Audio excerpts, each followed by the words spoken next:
And we should be live.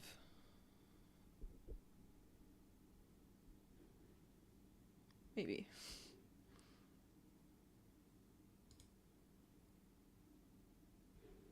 Potentially. Yeah, seems like it's working. Alright. Oh, that's not what I meant to do.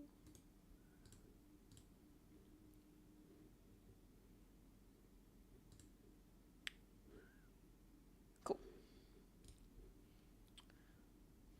Cool. Alright, and I'm gonna...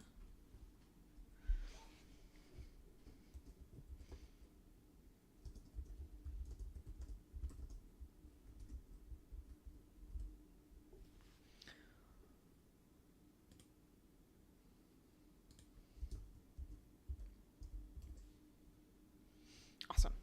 Alright, I'm gonna get my... We're doing the landscapes again, unless somebody ends up requesting other things, which is fine. I don't know why I said it like that. And then I'm going to be distracted probably a decent chunk of the stream because I am trying to communicate with somebody about important thingies. And so doing a lot of stuff, multitasking today.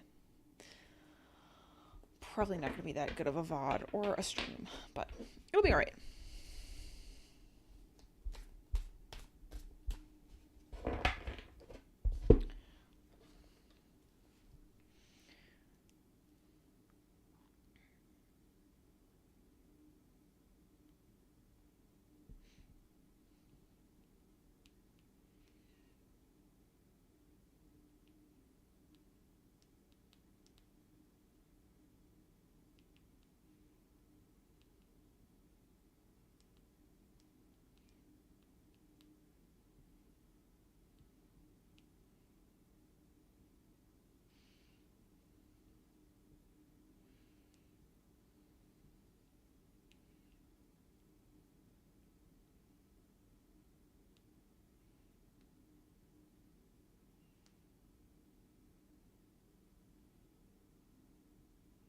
Okay, that looked good. I think I got it all set up. Okay, and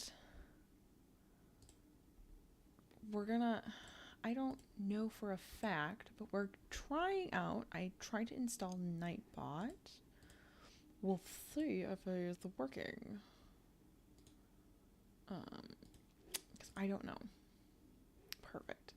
Everything is working from what I can tell on other things. But yeah, we're gonna, like an hour in, I will decide if Nightbot is working. I think is what it's gonna be. Because I turned him on and I wasn't streaming. So we're going with it. Okay.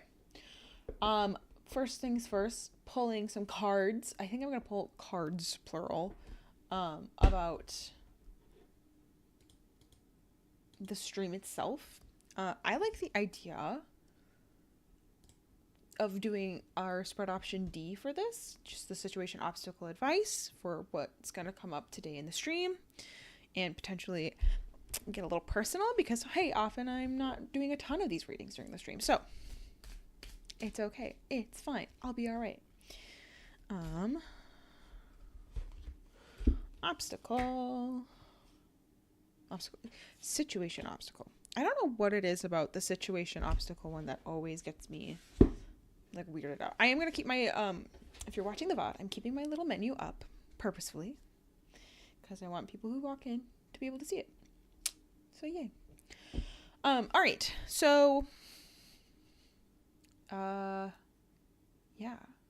Cool. So what's the situation? The Hermit. Okay. I don't need to be called out like that. I did want to do this kind of lonely today, but whatever. I didn't really want to stream is really what it is.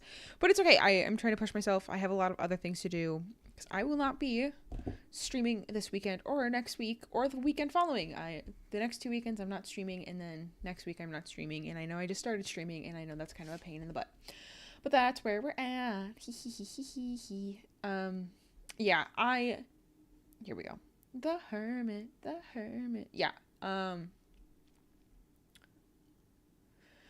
Yeah, this also could be like a thing of trying to seek guidance, so there might be a lot more guidance questions. I highly doubt that, but you know, maybe that's what people might need. The situation is that we should, but our obstacle is the devil. Wow, we have some major arcana. I'm scared for what the stream might have, but the temptations. Okay, so temptations to shut down my stream early is probably the big one here, because I would love to just like be done after like an hour and a half of streaming. I'm not, because I just started, but like if I was, I think I could see myself in like an hour and a half. There's a lot of stuff actually on my plate right now. Well, in my head, there's a lot of stuff going on. We have a puppy that we're coordinating while we're on our trip, and it's been a little bit of a thing. And I have a care guide I'm trying to finish and do, and all the stuff for her. Also trying to like get a couple videos done. I really want to have video uploads every Friday. I don't think it's going to happen, but I would like to. But that requires me to get them filmed, edited, and everything. And I am like doing 4-pile pick-a-card readings right now. Or I'm trying to do 4-pile pick-a-card readings for the next couple weeks. We do have the new moon in Leo coming up on the 24th of July, which, plugging myself here, in my Ko-Fi, I have a really great 6-card spread for that. So if you want a private reading, that spread is awesome. And it's a bunch of stuff of like kind of like your heart desire, whatever your heart is desiring. That's like the one to go for. So I like highly recommend that one if you are interested in it. But yeah, so I have like, but I want to get a pick a card reading done for Friday. And I want to get a pick a card reading for the following Friday. Ideally, probably 3 Fridays, but that's not going to happen. But I would like to get 2 of them out. So, like, I also would need to get my new moon in Leo. I think I want to do a general card reading for that. But I also want to do, I'm working on one that's like your true calling kind of a deal. And I already did 1 pile for it. And oh my gosh, I'm so excited about this video already. So I'm excited to do that. Anyways.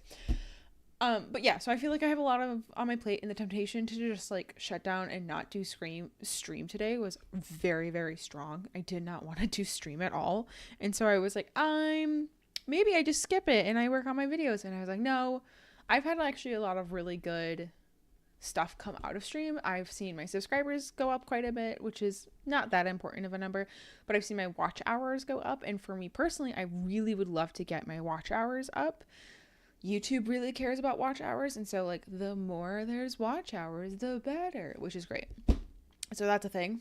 All right, so let's look at advice because I don't want to listen. Queen of Wands, she wants to chat with this stream. Her and the Knight are both like up in this stream all of the time, and I must be. It feels like something is like not something I don't get, like I don't understand something.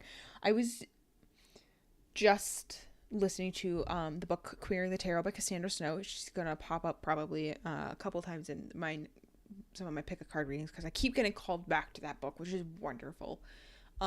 It's not applicatory to everybody, but there are some things that it's like, yeah, it's kind of nice to know that like this is a very sexual card, or like, hey, some people might have like non-binary leanings in this card, so it's way better for like personal readings. So I think the personal readings aspect, but every now and then there's like a sentence or something that is just like a good general statement. And I'm wondering, like, oh, right, because she was discussing the Queen of Wands are her like favorite type of people, because even the things that like would be seen as annoying. I should find this. Hold on. I'm going to actually read this because it was super, super cool. I loved how she described the Queen of Wands as a person.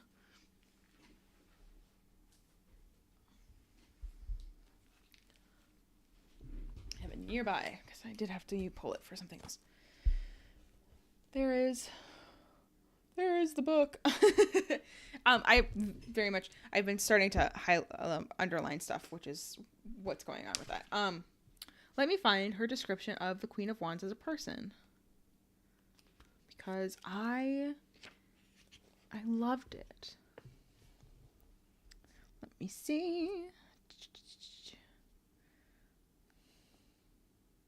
Oh, this is what I wanted. Okay, so the Queen of Wands Is busy and active and loves to hustle. As a result, they're popular and in demand, but will make time for everything and everyone that's important to them. The Queen of Wands is also stubbornness and will resort to deception or flat out bullying to win once they've dug their fabulous heels in.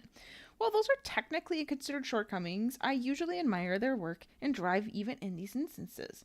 This energy is fire, so it's also quick temper, passion that moves and changes easily, and sex. And I was like, okay, yeah. So, like, what is this card, I think, advising me? I think is to remember that, like, shortcomings are also can be good things. So, and in this case, stubbornness.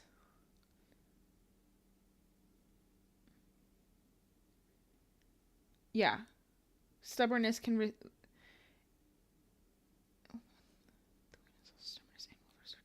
oh, okay. So, like, in this case, it's specifically stubbornness. And I think that can be incredibly important. And, like, so, yeah, I don't know. Hey, NF, just so you're aware, I don't dive into other people's feelings and such. So it's unfortunately not something I will really read into. I can do something where if, like, you want to know how to best support, but that's usually something that's more personal to them, and I don't like getting into somebody who's not here who can't consent to the reading.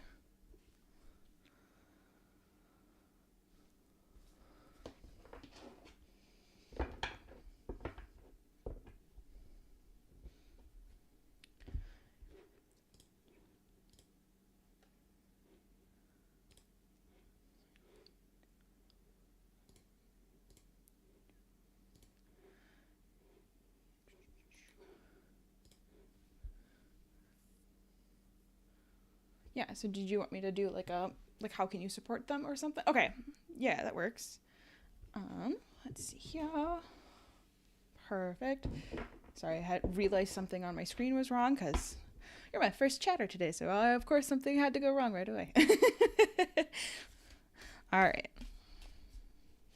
Yeah, and this is just like how you can like best support DW.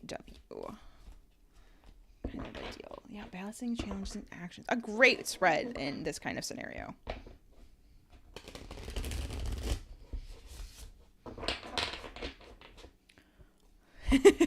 Thanks for your understanding. It's when you just start the stream off, it's always a little like, what's happening?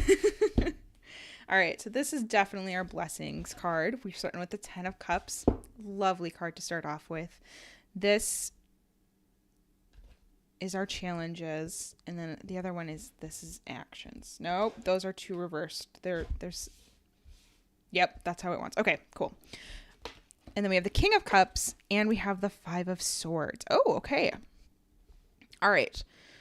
It sounds like you're very happy in this, in that you want things to move on and to have... Oh, let me move my menu. So sorry. It sounds like you would like things to keep moving forward, and that you are having a really lovely time with this relationship, and that things are just like, yes, this is good. I like this. And that's why you're probably very hopeful that he will also, or they will also be, I don't know their pronouns. They will also be interested in a serious relationship with you as well.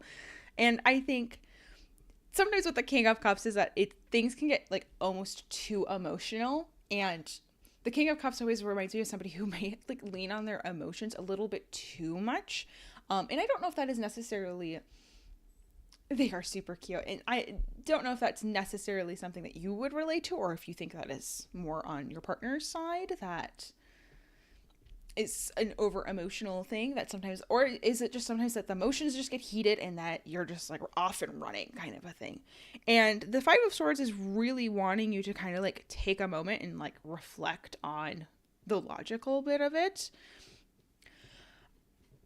Emotions are a hard thing to balance, and I think with this 5 of Swords we can see that sometimes that like take a step back, let's think about this, can be really important, and that different needs are going to be by different things. We have a bird up here, but we have a small bug down here. They're both going to need different things from the same tree. So both you and your partner are wanting the same thing, or could be on the same track, but sometimes that just looks different, and that you guys are going to have conflicts and stuff.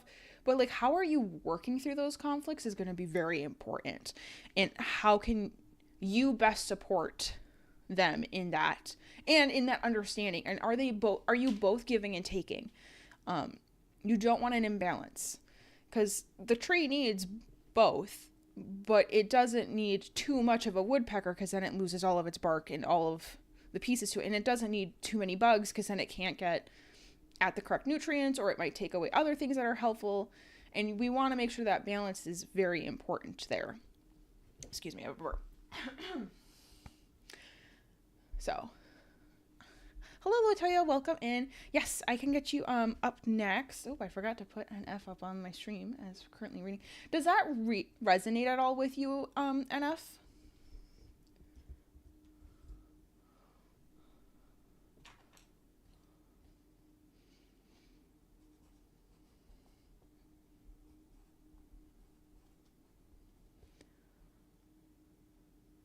Awesome. I'm so happy to hear it, NF, and I'm so glad you were willing to stop by. Did you have any clarifying questions or anything about this particular thing? I think it's looking really good. I just think it's one of those things where you both have to get on the same page, but it's sounding really nice.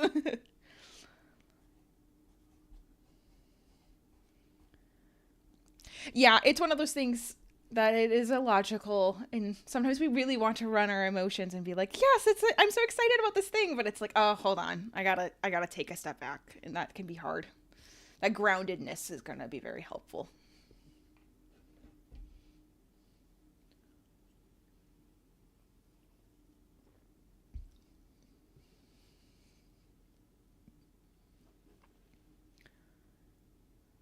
Yeah, no problem. Thanks so much, NF.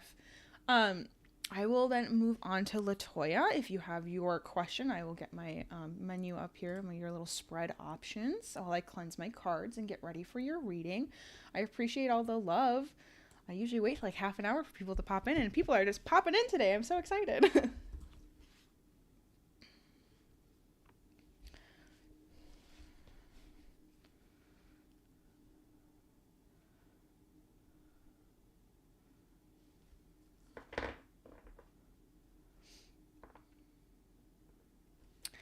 I actually don't read into other people's like lives and feelings. So unfortunately, that is a question I will not answer, just because I feel like it's diving into somebody else's psyche, and they're not able to uh, consent to a tarot reading. It feels very invasive to me to read for that. There are other readers who will happily do that, though. And if you're, I don't know, there's probably some streaming right now even.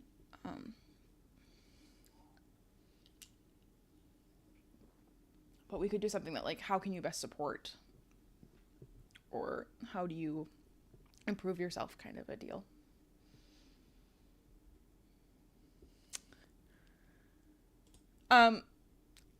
That's still kind of an intrusive of somebody else who's not here to consent.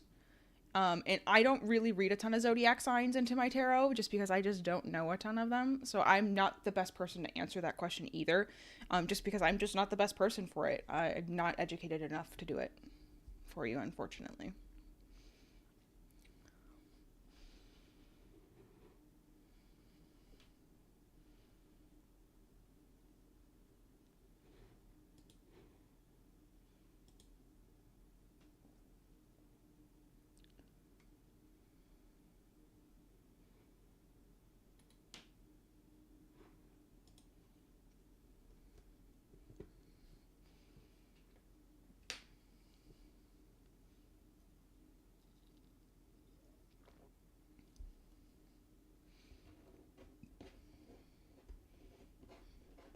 Can't even pick up my cards.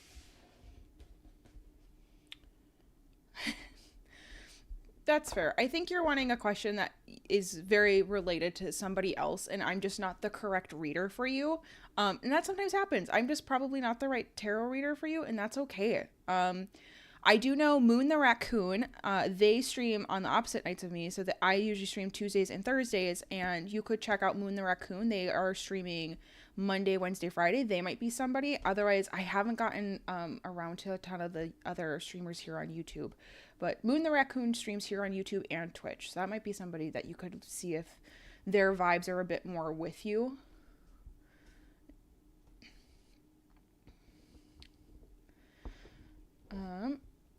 Abhrojeet, No, I do not do any sort of spying, Latoya. Sorry. I really don't think it's okay to invade into other people's spaces in any way. It's just a personal thing as a tarot reader that I do not do. So if that's something you want, you need to just find a different tarot reader altogether. Hey, Abhrojeet. Yes, we can do it. One moment. We'll get you up next. You're on deck.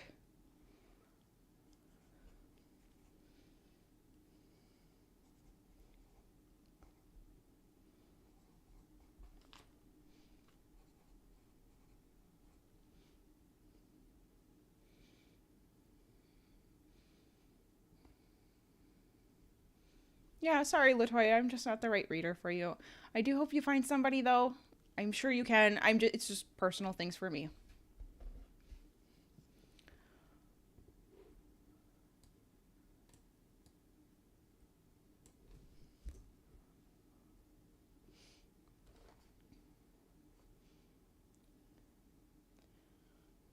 All right. So, and I hope I'm saying your name correctly, Abhrojeet. I'm sorry. Or if you have a different name you would prefer me to refer to you, let me know.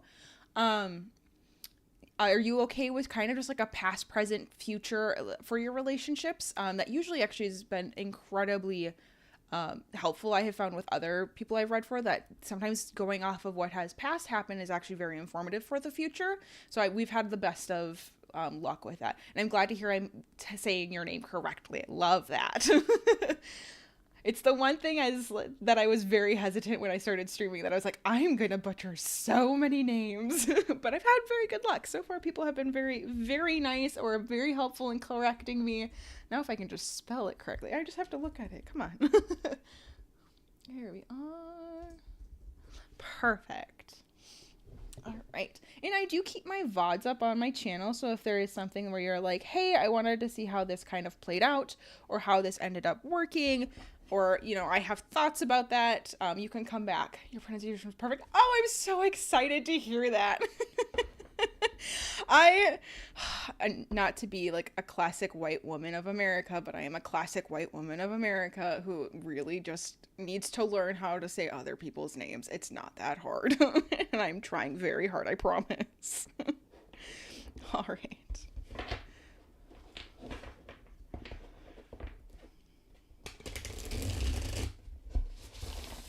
And I will pull down the little spread options menu once I'm done shuffling, but in case anybody else comes in and they'd like to peruse the options.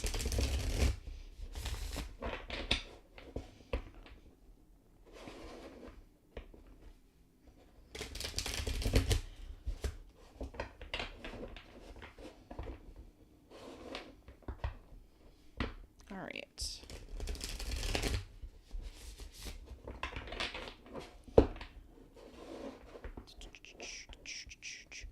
Oh, these cards are getting fussy, apparently. They want to be shuffled. They're upset about something. They got some feelings today. Okay, all of the cards are in this top half. Okay. The past is on the bottom.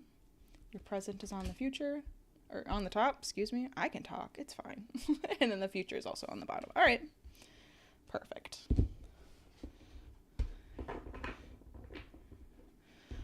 Awesome.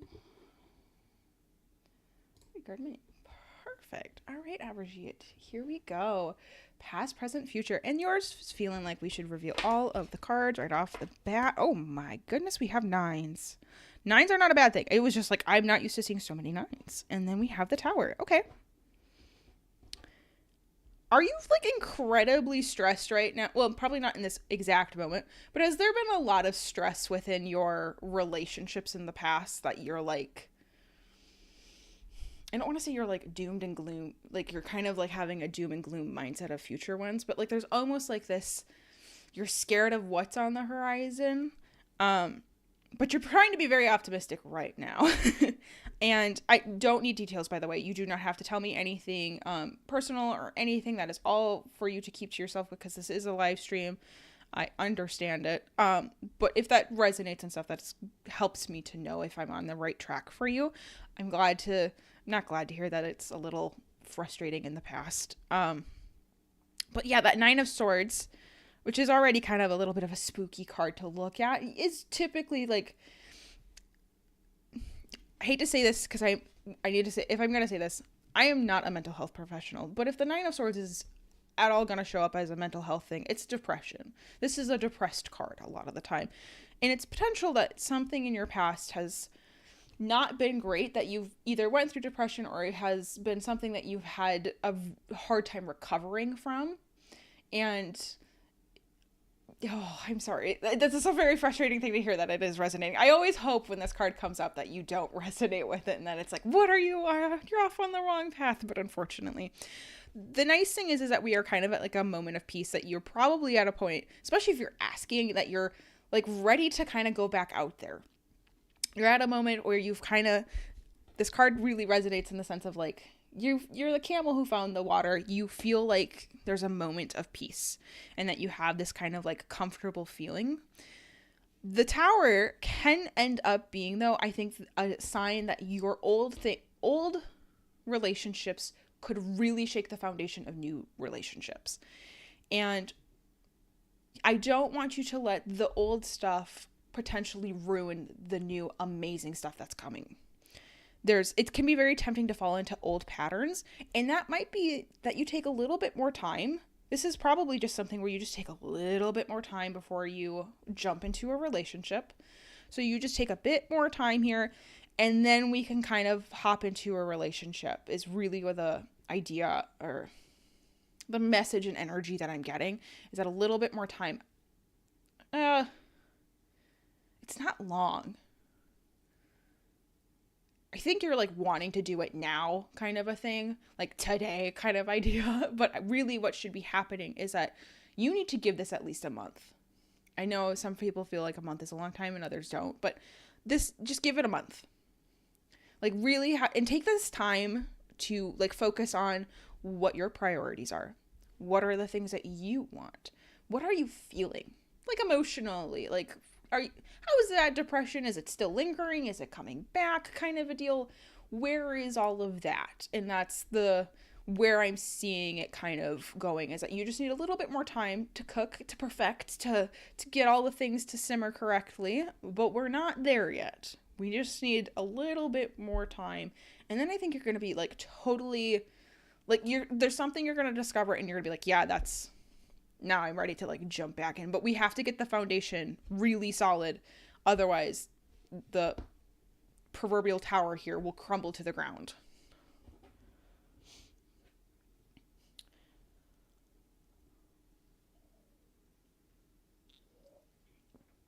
How is that sounding for you?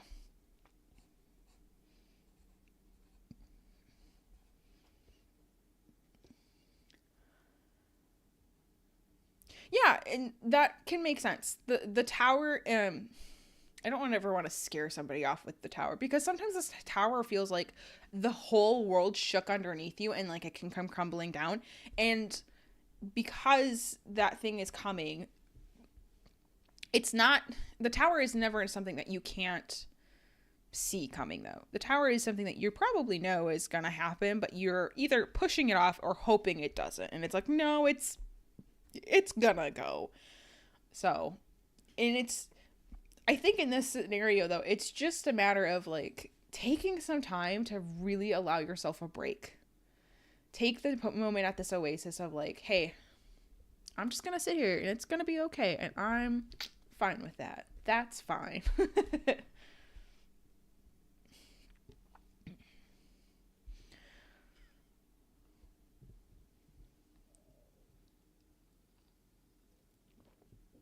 Do you have any other like clarifying questions or anything that I can help you with on that?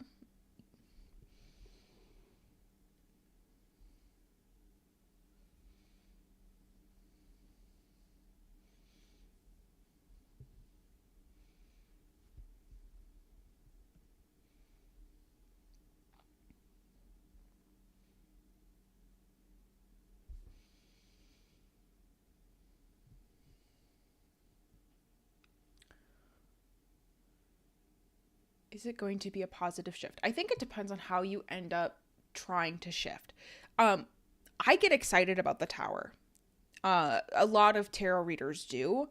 There's some that are very doom and gloom about things changing, but there's usually something really nice about, like, hey, this is my restart card. I get to have something break to the ground and I get to build it back up the way I want to. So it depends on how you handle change and how that can be. It can totally be a positive shift. It's something though that you have to frame it that way, and it's gonna hurt though. Change always hurts, and that's part of it, and it sucks. Like, change is part of life, and that can suck, and I get that. So I think it is one of those things though that if you realize on the other side, it's gonna be so worth it. But it is like, this is like that growing pain point, and that can be really frustrating. And I don't want you to just like stop in the middle of it. Like, go through it is really important.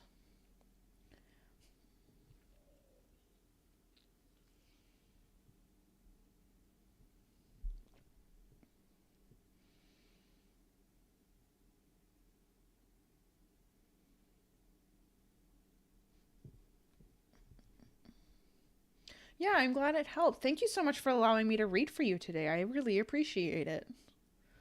That was a great reading, and hopefully it felt good, at least. Hopefully it didn't feel too doom and gloom for you.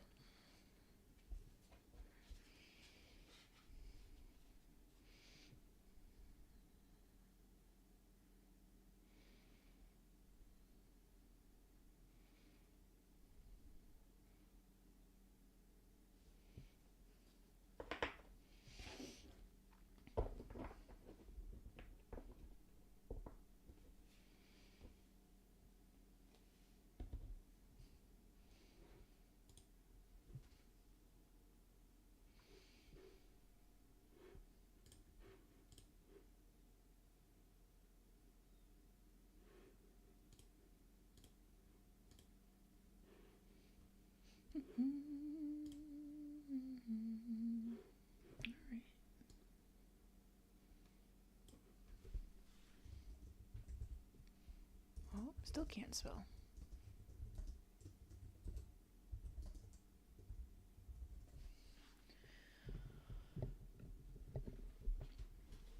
All right. And, oh, excuse me.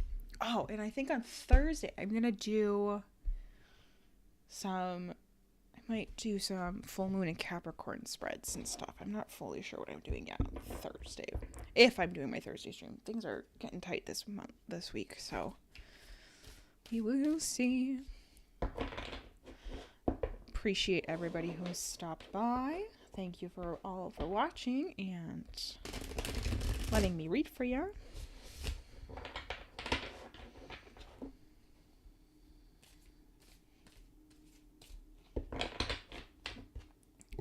Right. Ooh, excuse me. Okay, I don't have anybody on deck, it seems, unless some random chatter is, or lurker, excuse me, you're not chatting if you're lurking, some lurker is wanting a reading. I might do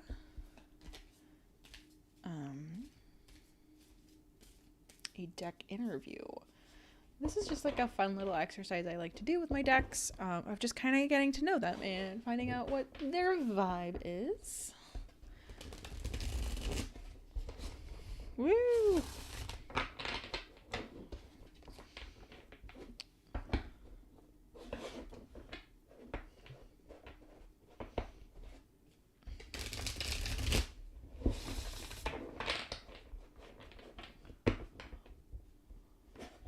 Oh, this deck likes to shuffle. It's good and bad.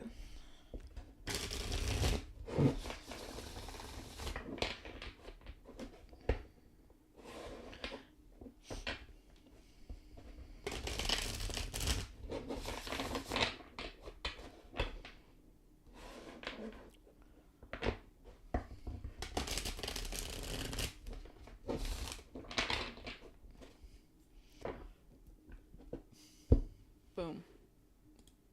Somewhat shuffled. Alright. Okay. Interesting. Checking out things. Okay. So, let's see. I'm going to change my thing then. Oh.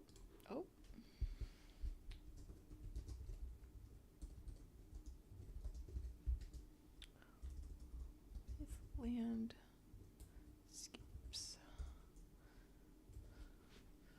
Oh, can't even spell deck interview correctly. What a shame. What a shame. So we're gonna do a deck interview, and I'm gonna actually look up. I know I've done a couple deck interview spreads before, and I like doing a spread for a deck interview. It just usually goes better. It's just the fact. And I've done ones where it's like, oh, let me just like randomly pull cards, but like, man, I don't know what it is. Spreads maybe it's just this particular deck because I'm doing a whole bunch of studying with this particular deck right now. It's like I'm really focusing on making sure it's what I want. Let's see. Oh, Pinterest has changed. Nope, that's not the one I want. No.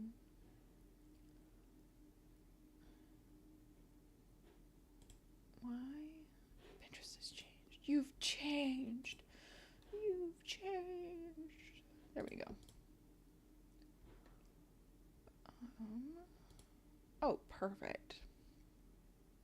Yes. So I'm going to be doing a deck interview with this Landscapes Tarot, and this interview is brought to you by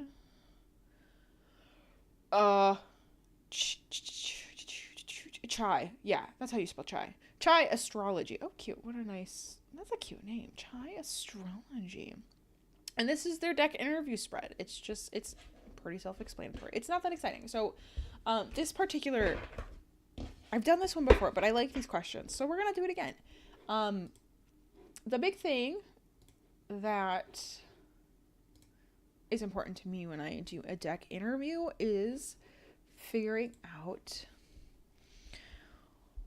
like what my deck is best suited for and what vibes. Some decks want to do readings for other people. Some decks just want to be personal, and some decks are like really good for anything and everything. But some want to have lighter meanings, darker meanings. Some really just are surface level.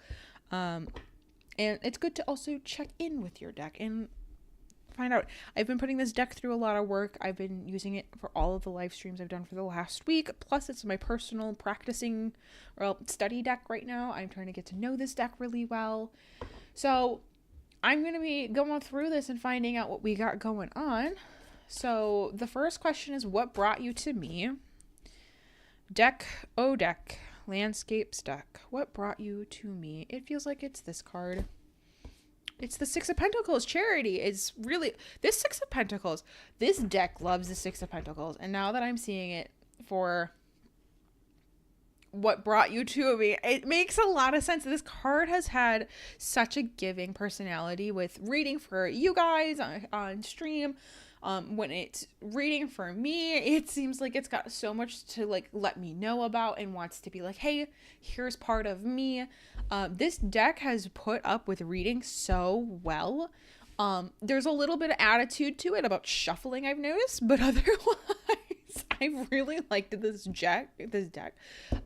deck for readings. And the Pentacles showing up makes sense as well, because I've been pulling for my daily pull, just again to kind of get to know this deck, and the Pentacles keep showing up, and I don't know if that's a me thing or if it's a deck thing, but I'm curious. The Six of Pentacles has not shown up for me personally, but it has shown up for quite a few viewers lately. So this giving and charity vibe is very like, yeah, that makes sense. So how can we best work and collaborate together is the next card. That one. Okay. The Nine of Swords. Oh, I think this is like a call for like deeper studies, which makes sense. Every time I've used this deck for personal readings, I usually like to go a bit deep and dark with my readings. I'm willing to like, typically, if I don't do tarot, like in-depth multi-card tarot readings very often for myself, because I'm really trying to like have some self-reflection. And this Nine of Swords, boy, is that a self-reflection card. I pulled it the other day when my depression had flared up and I was like having a rough day. And this 9 of Swords came up and I literally wanted to like chuck the deck to the floor and like just let it go. I just like ready to chuck it against the wall and be like, I don't want to deal with this right now. And this 9 of Swords makes a ton of sense though. Like, yeah, it wants to be part of, let's talk about the dark things. Let's talk about the good, the bad, the ugly. And I think it's shown in a lot of its readings. It's not afraid to be like, hey, I'm going to tell you what's up. All right. So now let's get a little personal. I want to know what this deck's first thoughts of me were. And I'm going to be real honest. I stopped shuffling there because I think it's this card. And its first thoughts is the 2 of Pentacles. Man, this 2 of Pentacles has shown up in my personal readings quite a few times. I don't know exactly what it's trying to tell me. I love this picture of a raccoon trying to get this little egg across. It's very cute and very sweet. But I don't know exactly what it's trying to tell me. I think it might be like a, the word that always comes to the 2 of Pentacles for me is balance. But like, it's not always balance. It's, sometimes adapting, or how is this little guy making his moves, and how smart, and like, what is he thinking through as he's, trying to do and adapt. I guess adaptability is probably a bit more fitting for this card. I don't know what that means to me. Maybe it thinks I can balance out, though, this, like, desire to give, but this desire to be deep. Well, I'm going to take it as a compliment. Maybe I'm being a little hopeful with that, but I'm going to take that as a compliment. So the next question is, what kind of readings are you best suited for? Yeah. Okay. All right. I'm scared.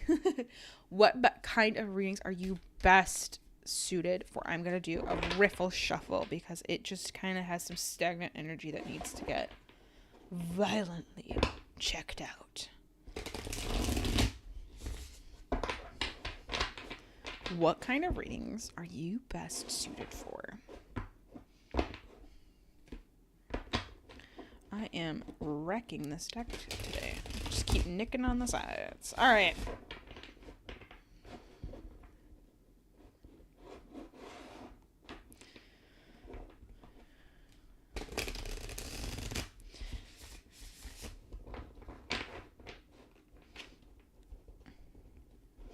All right. What kind of reading are you best suited for? All right, that feels like it's right there. It wants to get cut. All right. Ooh, a 7 of Pentacles. We got lots of Pentacles. This is a very, unsurprisingly for a Landscapes Tarot, it's very grounded. It's very earth. That makes a ton of sense. So yeah. What is this best used for? Usually this is like you get to see what we're believing in what we have done. Maybe it's just saying that it's good for streams and stuff because I'm trying my best out here.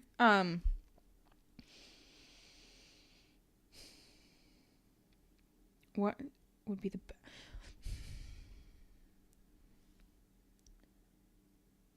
I suppose there's a couple different ways you can be like, this is the card that like you reap what you sow kind of a thing, but like we're in that midst of it. We actually haven't had all our eggs hatched. This is the time where we're waiting for things to happen. So this might be a deck that's like really good at that patience aspect, which is maybe like why its first impression of me is this raccoon trying to get across the thing, because I'm not as patient, where it's trying to be like, hey, slow down. We can slow down because it does not feel as patient, or the deck is patient. I am not as a reader. Maybe that makes a good balance between us. Maybe that's part of the balance of Pentacles there, the 2 of Pentacles. All right. And then the last question for our deck is, what kind of relationship can I expect with you? What kind of relationship can we expect with you? This deck has been, in my opinion, before I see its answer, because I think it's this one. This card feels on top like the correct card. Before I feel its answers, I've really loved this deck. I keep using it for stream for multiple reasons. It's got it's got beautiful imagery. If my camera was better quality, you would believe me. It's very soft imagery. It is kind of slightly fuzzy in a sense, so it actually reads probably better than a lot of my decks on camera. to real life in person. But I've actually really liked it. The messages it's given, it's been gentle but also harsh in a lot of ways, and it's just been really nice. So I am now interested to see what it thinks of our relationship and what kind of relationship to expect. The King of Wands. Okay, I'm not mad. Yeah, it says that like visionary.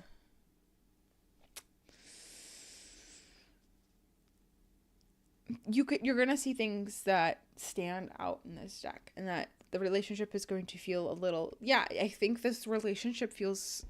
We're two different things. I am the white tiger in a woods, which does not make sense, or in the jungle, which doesn't make sense, as that would typically be an orange tiger. And so there's going to be this odd imbalance, and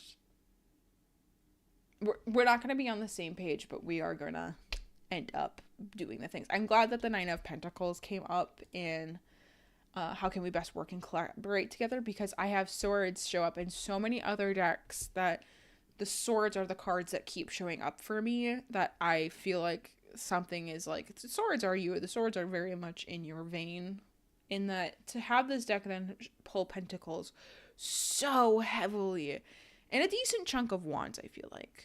Now, I feel like everything else is very even. This deck pulls pentacles like crazy. That to get the spread specifically, I'm not surprised. This is a deck that really, really wants to do that. Yeah, no, this is cool. That was fun. I'm glad I did this. It's been a minute since I've interviewed this deck and kind of gotten the vibe of what's going on. And it's nice that what kind of vibe? Yeah, like the kind of relationship we can expect is a King of Wands, which is fun. The King of Wands feels so like powerful and like knowing what's up and happening and stuff, which is super cool. Love that. So yeah, no, this is great. I'm excited by this. Yeah. I'm excited by that. And I forgot to timestamp the deck interview part. Whoops. Hey, should we find out if my Nightbot is working? Because I don't think it is.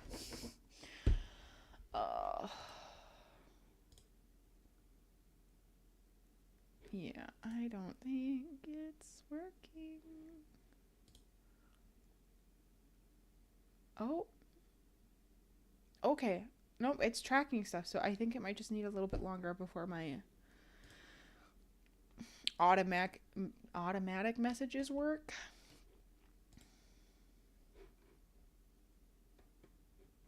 Yeah, it might just need a minute. And it might be that it like caught at a different time, which is fine. Well, cool.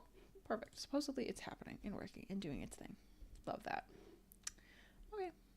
Moving on then.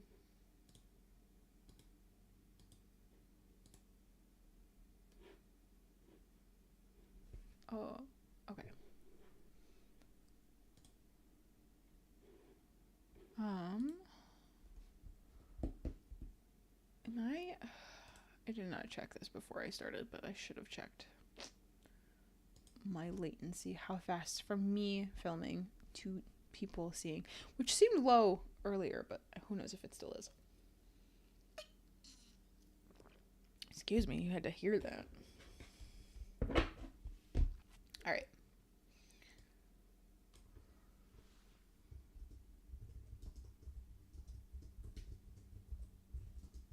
Wow, still can't spell could.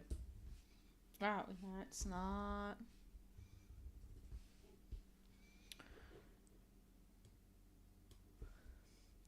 My goal, if I can actually get... Well, I shouldn't say that. But, like, if I get regular people coming in and, like, I have a line...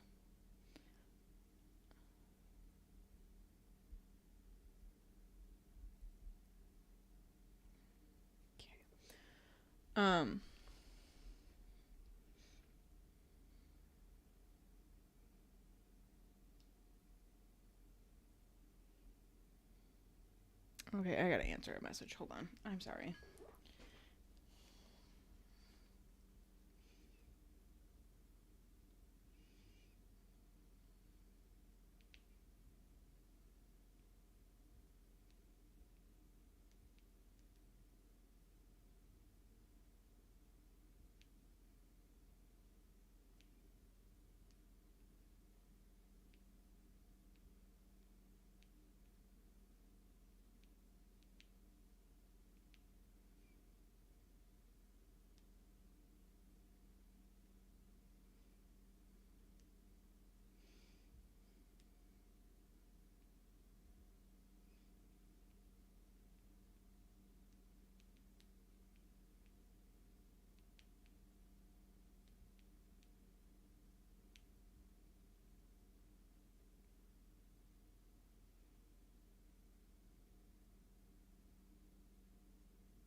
No, that's not exciting to watch, listen to, or anything, but trying to coordinate stuff right now, and it's coordinating. We're trying. Okay, what was I doing? I think that should also be capitalized because that's why. All right, so the whole one thing I had planned is over. I had a thought and then I had to answer that message. What was my thought?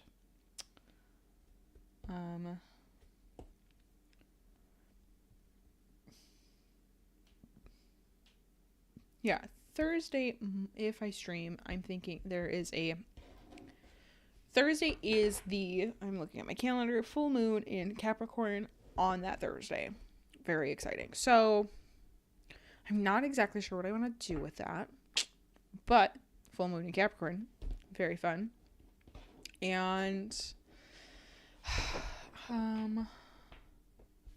yeah, I don't know if I want to do, like, if you donate, you get a 6-card spread, because I would have to change my donations to at least have a minimum, especially with 6 cards. That's a lot of cards. And it won't be like a fully attuned one, because that's the other thing. I don't know then what I'm going to do about that.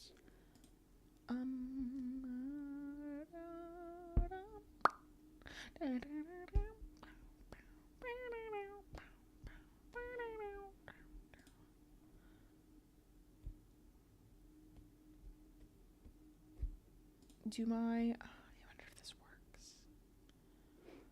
I should try it. Maybe that would actually be a good idea. Does that work? Nope. Okay.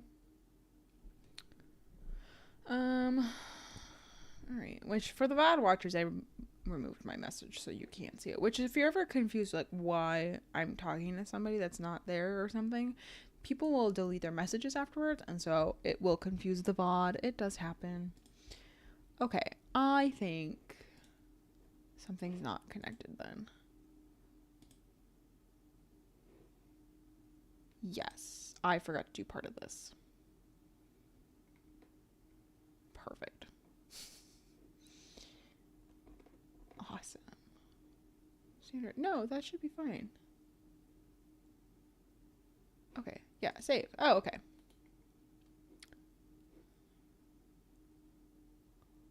Perfect. Okay. Figuring it out. Here we go. Now we can try. Now let's try. I think I heard it takes like 5 minutes. Well, we're gonna wait 5 minutes then. Awesome. All right. Let me see.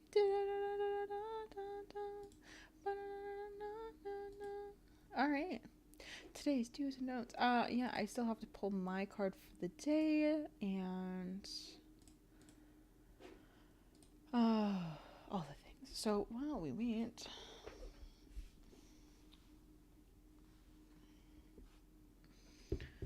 trying to find out info. Because I'm going on a trip and we have a puppy and puppy needs to go places. Do things.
Well, we still have to wait. Okay, so Nightbot should be coming in, which is good. I'm glad I figured that out. Wasn't hard to fix, so that's nice. And then I want to, hopefully that'll work. We'll find out, and I can figure out if that's happening. And then we can also end up deck interviewing a different deck. Might be fun. If you're watching this VOD, there are pick a card readings that I have by, they're like Neopets. They're just general readings. I didn't know what I was doing. They were just kind of like, hey, what's your life kind of deals. And they're okay. I think there's some actually good stuff in them. I just don't think they're like particularly, well done is really the problem. Which is why I'm really excited about filming some new pick card readings. I feel like I've grown as a reader and that there's a lot more interesting insights that I can be brought up and into and whatnot.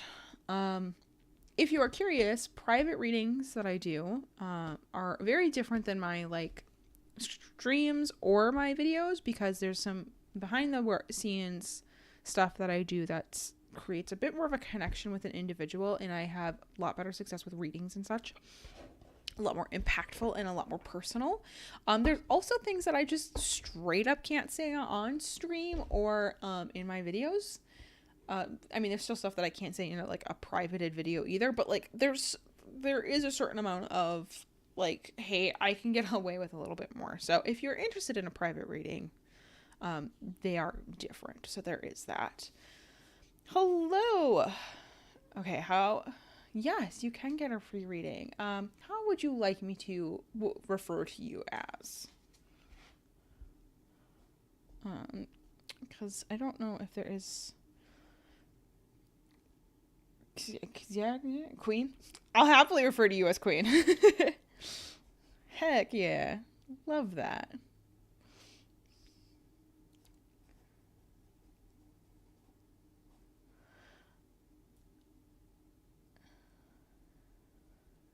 Awesome. And what were you inquiring about today, Queen?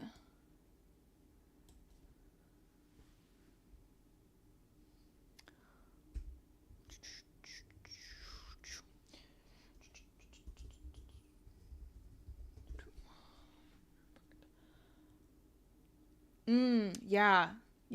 Like what you're, oh, totally get that. Yeah, okay, cool. If anything negative is happening. Yeah. Let's see. What about you is creating so many people to come to you? I love that. If it's okay, this is kind of when they all look like they want to talk about something serious too. Oh my, that's always a little like, ooh. Hey, YkLilCorii. I think you've been in here before. Welcome back. You can. You will be up after Queen here. We just got started, so it will be a little bit, but you are more than welcome to get in line. Right. And then Queen, I was thinking that we like maybe a situation obstacle advice one might be good for you, if that's all right with you.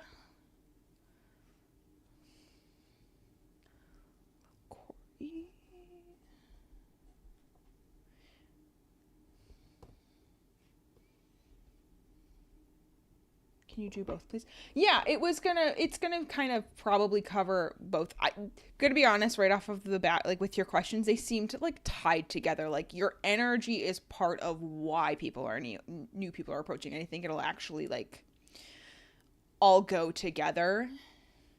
Otherwise, theme focused growth might be a good one. Oh, my Nightbot is now working apparently because they are kicking in.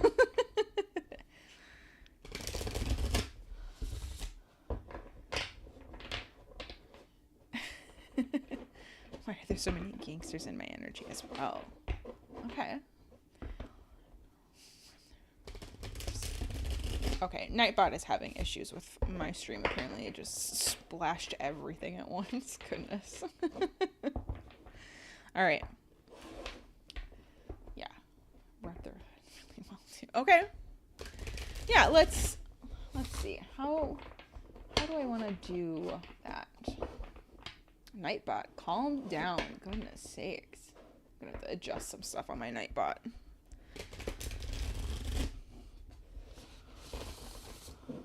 Let's see.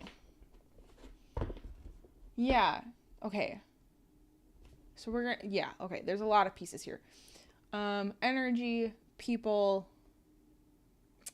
Yeah, okay. Let's do then. We're gonna pull a card for your energy. We're gonna customize this a little bit. I don't think that's a problem though. Pulling a card for your energy straight off the bat. We have Death, which is not a bad card. Some people get scared by that. That's not a bad thing. I think, oh, let me take my little menu down here.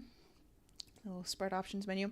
Death is not a bad card. Some people get panicked at that. It's one of my favorite cards. It's like probably, well, the Devil might be my actual favorite card. The Death card is pretty high up there though. It's a card of endings, and sometimes it's like you might just be somebody who's like really comfortable with things being done and like over, and you're like okay with that, and you're like, hey, I'm happy to move on and do other things, which is really, really nice. I don't know if that resonates with you though. But why are people approaching you, and how is that time? Oh, this makes sense. Happiness. Would you consider yourself like, I don't want to say bubbly is the correct word, somebody, but like a positive person? Because that's what I'm getting for that. Other people are seeing a positive and comforting. Like they see something in you that is like, oh, that person will listen and will understand. Kind of a vibe is my like immediate thoughts with that 10 of Cups is like what they're doing. So, okay, I'll wait on the last card. Sorry. I'm getting excited. I'm like, ooh. Okay. Oh, why are the sexual energy around you? Okay, that makes sense. Yeah, for your last card, sexual energy, that works. Okay. Where in this deck do you want? Do you want here? Okay. The sexual energy that can be coming. Okay. What we have is the 10 of Wands. Oh, you have 10s. You must feel very, like things are kind of finishing up and completing themselves. 10s in general are like a nice, you're at the end of the cycle completion kind of idea. So there might be some things where you're just like very comfortable. Sorry, these cards glare and my camera hates the color white apparently because it just blurs it out completely. The 10 of Wands. It's important to talk about them. There is, interestingly, why this one was well, wands are a sexual kind of a thing. Yeah, I'll see you in a bit, Corey. No worries. And there might be something about you that the 10 of Wands is, sorry, words and my thoughts need to align up here. The question was, why do people act so sexual around me? The 10 of Wands suggests there is something highly sexy about you, and it might not be something that you necessarily realize right away, especially with this like combo beforehand. That I could see it where somebody would be like, you are okay with getting the bad things out of your life, and which makes your life in general happier, and that you are like just a way more comfortable person to be around. And sometimes I have found with people that they have, yeah, I think some people might be confusing what comfort and sexual tension is around you, and like what that actually means to them. Not you are confused, but like they are confused of how they're feeling. And so there is mixed feelings or misunderstanding of their own feelings trying to approach you and get to know you, kind of a thing. But you are somebody who, like, you know yourself, and I love that.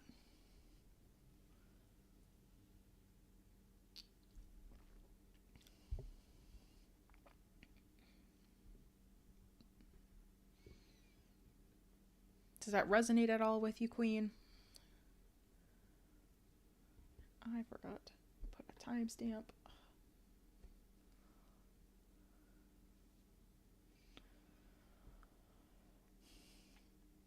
That was around the 1 hour mark if you do want to go back and watch the VOD.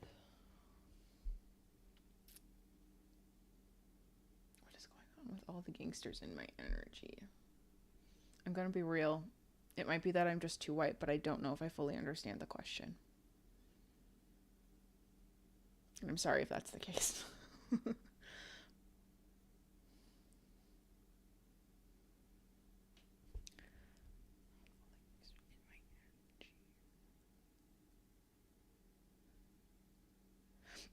Okay. I see what you're saying. Okay. They always approach you and act really nice. Okay.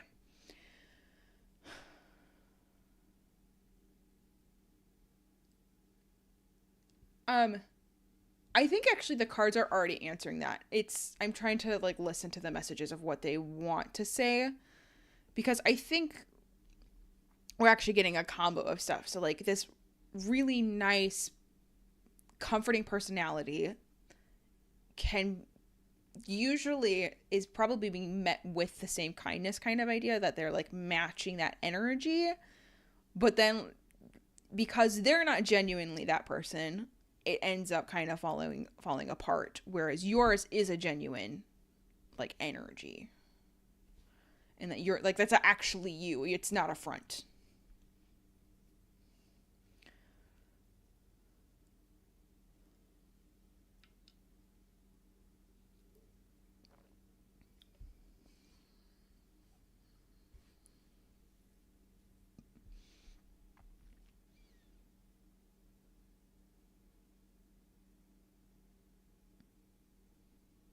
I don't know if that answered your question at all.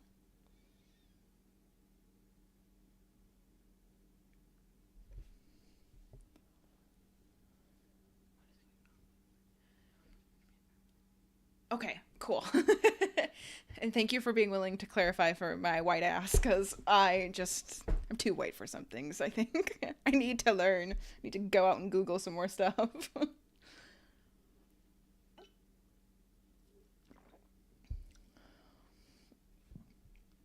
Excuse me. Goodness, I'm drinking a fizzy drink, and I'm sorry if I burp into this. What else does the card say?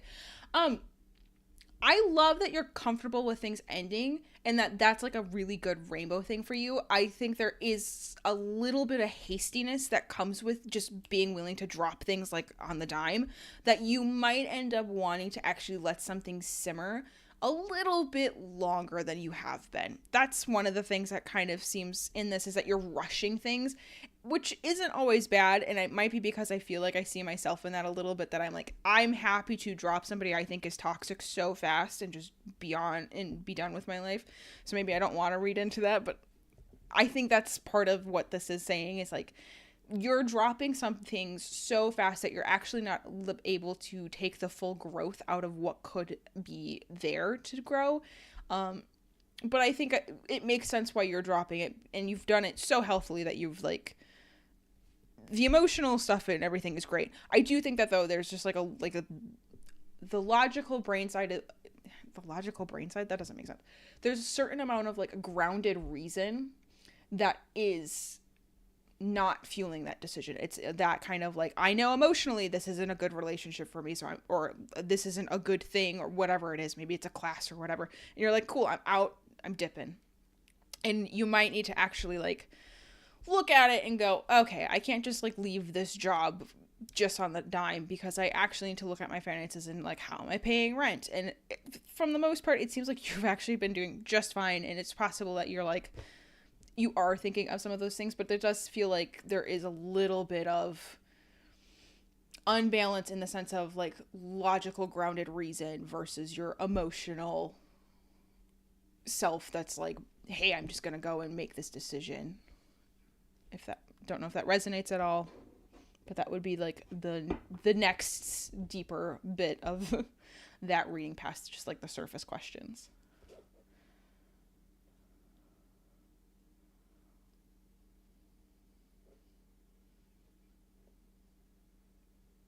Okay, sick. Glad to hear it resonates.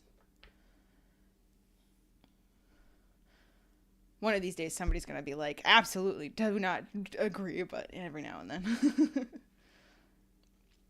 Honestly, the 10 of Wands would be the one thing that I would be, if you would say a warning, that like some things, like the decisions you make, you have to live with. So it seems like you're pretty comfortable with most decisions you make.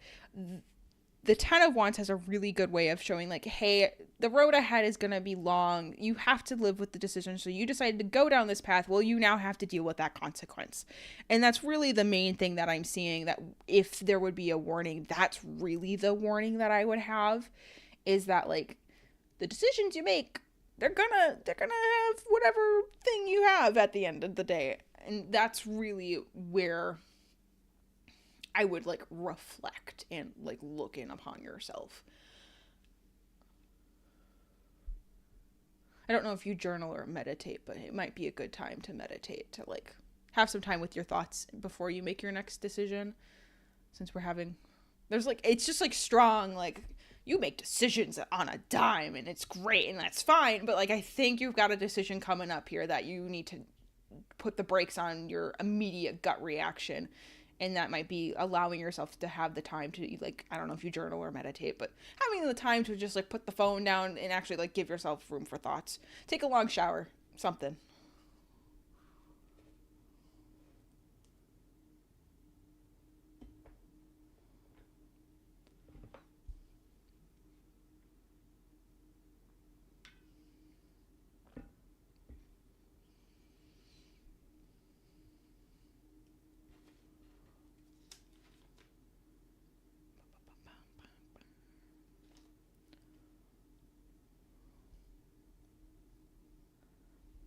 But yeah, Queen, it looks great.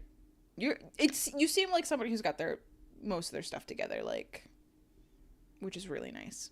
I don't always get to read that. You'd be somebody I think it would be very fun to have across the table and like chat about your stuff, because I think you would gain a lot out of reading. So, anything spiritual about me being highlighted? No, it's actually kind of like a lack of that in this, is that I'm not seeing, what am I trying to say? It's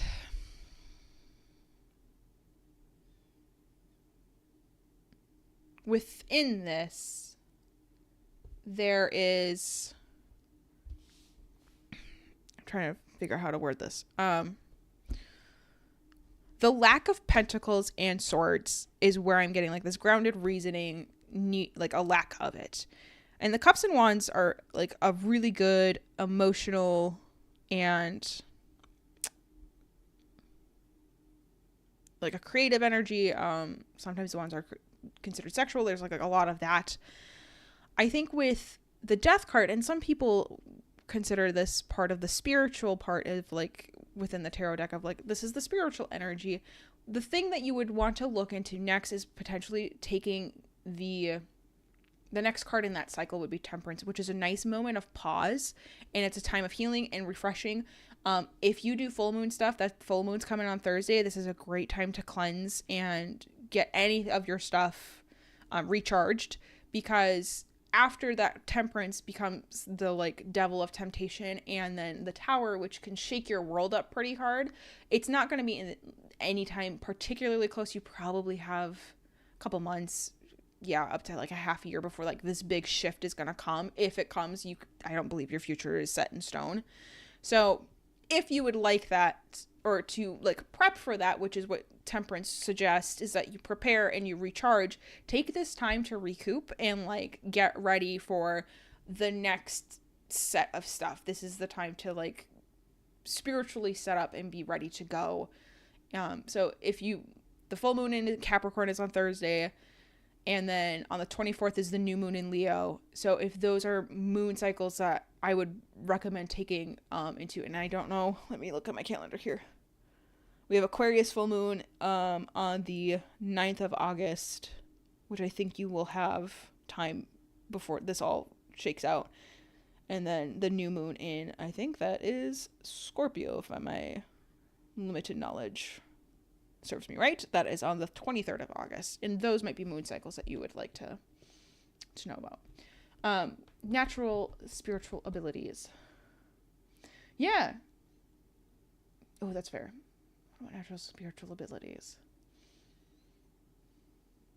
You know, I have not done a ton of work in figuring out what other people's spiritual abilities. I think I'm just not the person for that particular question, unfortunately. I've never been asked that, and I love that question. I'm writing it down. I hope you don't mind. Natural spiritual abilities.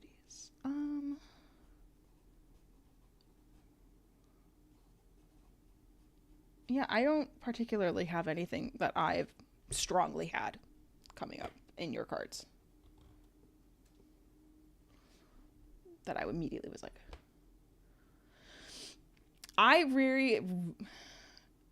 I, as a reader, just very rarely get anything astral in my tarot readings. I end up sometimes having spirits, but like nothing that are particular. Oh, yeah, then I'm definitely not the person to answer about your sacral and oracles. I do not know enough about that. I'm trying to think if I know anybody I would recommend to go to. I don't off the top of my head. But yes, that's a really good question. I just don't get very much like chakra stuff even. I get very little information. Stuff like that doesn't usually speak to me through the tarot, unfortunately. I wish it did. Man, I wish it did. I usually end up getting some spirit that I don't want to talk to, and I'm like, I'm not asking you right now.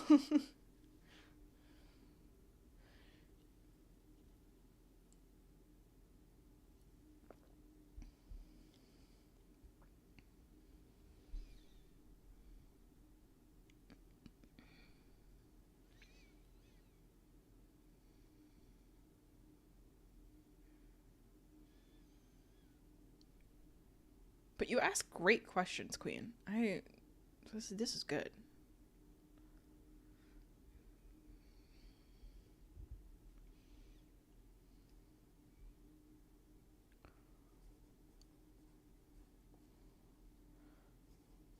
I just wish I had more I could answer, unfortunately.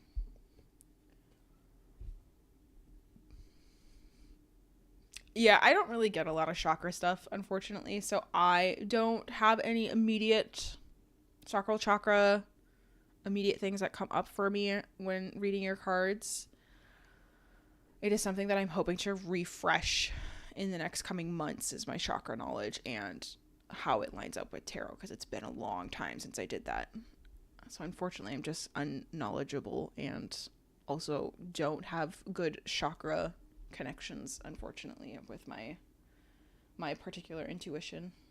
I end up hearing voices, which is why I end up having spirits like interrupt stuff too much. I'm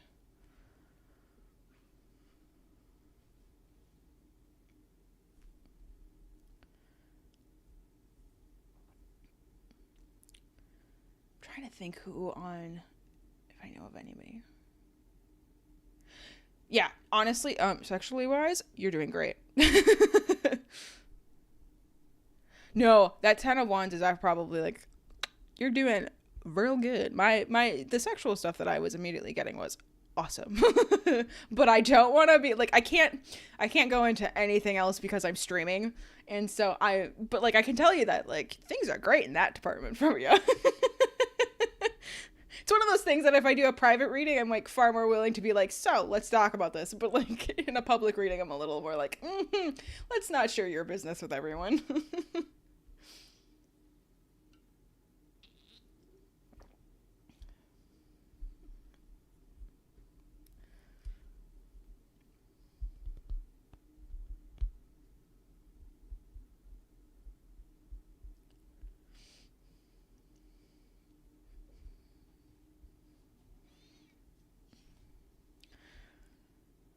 I think that's about all I can probably read for you, Queen, out of the cards. I think you asked all of the kind of questions that I never get asked, which was very wonderful for me. And thank you so much for letting me read for you. I hope you stop by again, because that was great. I very much appreciated your questions, and I happily will be looking into some of that stuff. So thank you so much for stopping by.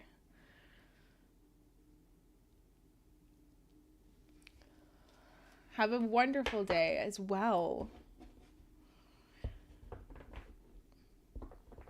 All right. YkLilCorii, you still up in chat?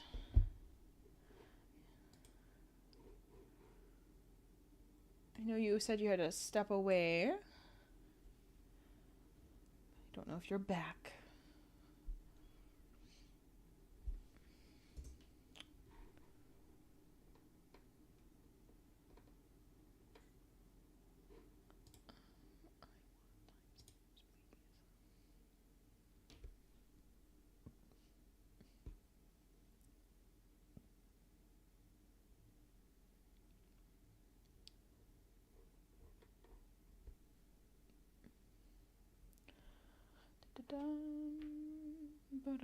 I don't know if anybody else is in chat kind of lurking just to if you are interested in getting in line for a tarot reading, by all means speak up.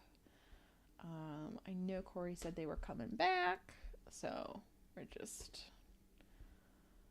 chilling, and yeah, we'll see from there.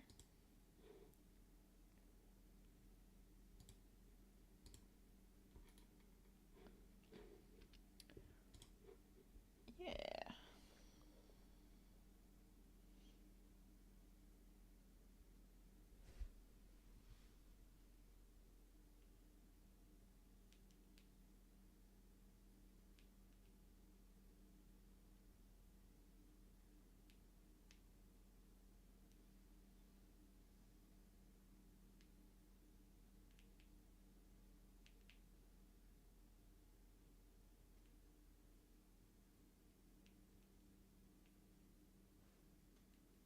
Hey, Corey, welcome back. I just need to do one quick thing here, and then we will get started on yours.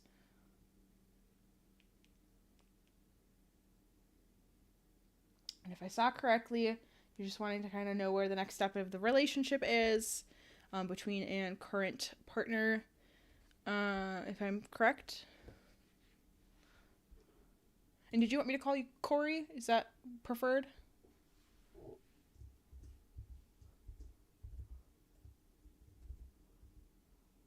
Yes, perfect. Awesome. Sounds like we're on the same page. And so perfect. Okay.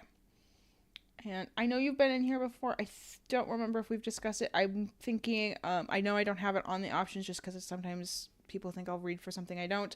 Did you want me to do a you, them, and then the relationship in the middle? Or are you kind of wanting more of a past, present, future kind of where is this relationship going kind of a vibe, or like blessings, challenges, action, how do we make the next step, what's kind of stopping us or whatever. I don't know what the vibe of that you were wanting. Where's it going? Okay.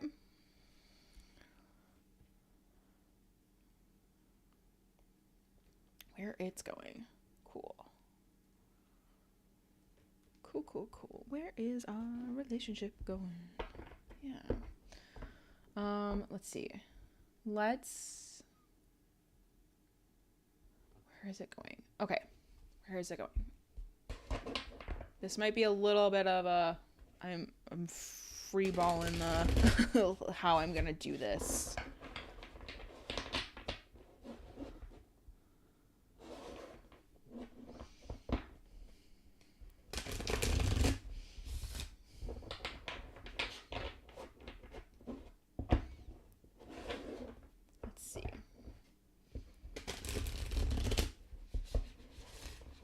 And I don't believe your future is set in fate or set in stone. So just so you're aware, anything can be changed. And so if we don't end up loving the answer, we can look at what kind of advice to make it better.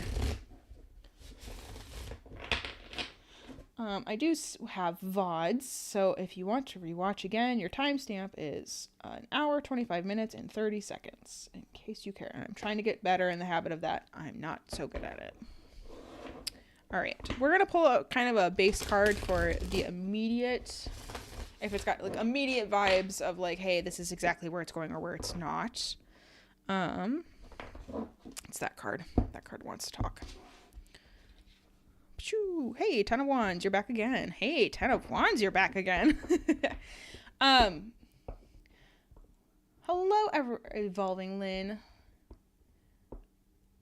Just so you're aware, I do not dive into what other people are kind of saying and stuff. we can discuss like what you can do to make it, like what your actions can be to stuff, but I don't really dive into like gossip or spying on other people and stuff. I know that can be a little bit, mainly just because the other people are not here to consent to it, so that's why. All right, so Corey, we have the Ten of Wands, which she's loving this stream. She wants to chat with everybody. Not mad at that. And honestly, that's probably a pretty good sign, but I don't feel like it's clear enough, and the deck doesn't seem to want to be done with it, so it does want more cards. It specifically wants that card. Where is it going? It seems like it's kind of plodding along, is my initial gut reaction here, is that like it's going, and it's not going in a bad direction. It's just going, but it seems like you're hoping that it's going to have a new major next step, and that's not what's happening here. It seems like it's just kind of keep being the same routine over and over. Oops, I forgot to take my little menu down. It's going to be the next, like, we're just going to keep on doing our same old thing. This card, though, oh, new beginnings. New beginnings. Okay, that's a good sign if you are wanting something major to shift in your relationship, or a bad sign if you don't want things to have, like, happen. This would be this is like we're going to start something brand new together. This could look like a couple different things. It's not necessarily a clear, like, hey, we're getting married or anything. It could be like you guys are making a decision together and you're going to actively decide to do, like, adopting a dog, moving into a new place, moving in together, various things. This is just like a big decision that you are both going to embark on, and it's probably something new for at least one of you that you've never had, like, a roommate before, or maybe you've never done this before, or whatever. But good vibes. How are we feeling so far with this, Corey? What's resonating? What's not resonating? What are the thoughts, the feelings? If you're willing to share, you don't have to share. I'm okay with you not sharing. I'll just pull cards and read the card stock if you want.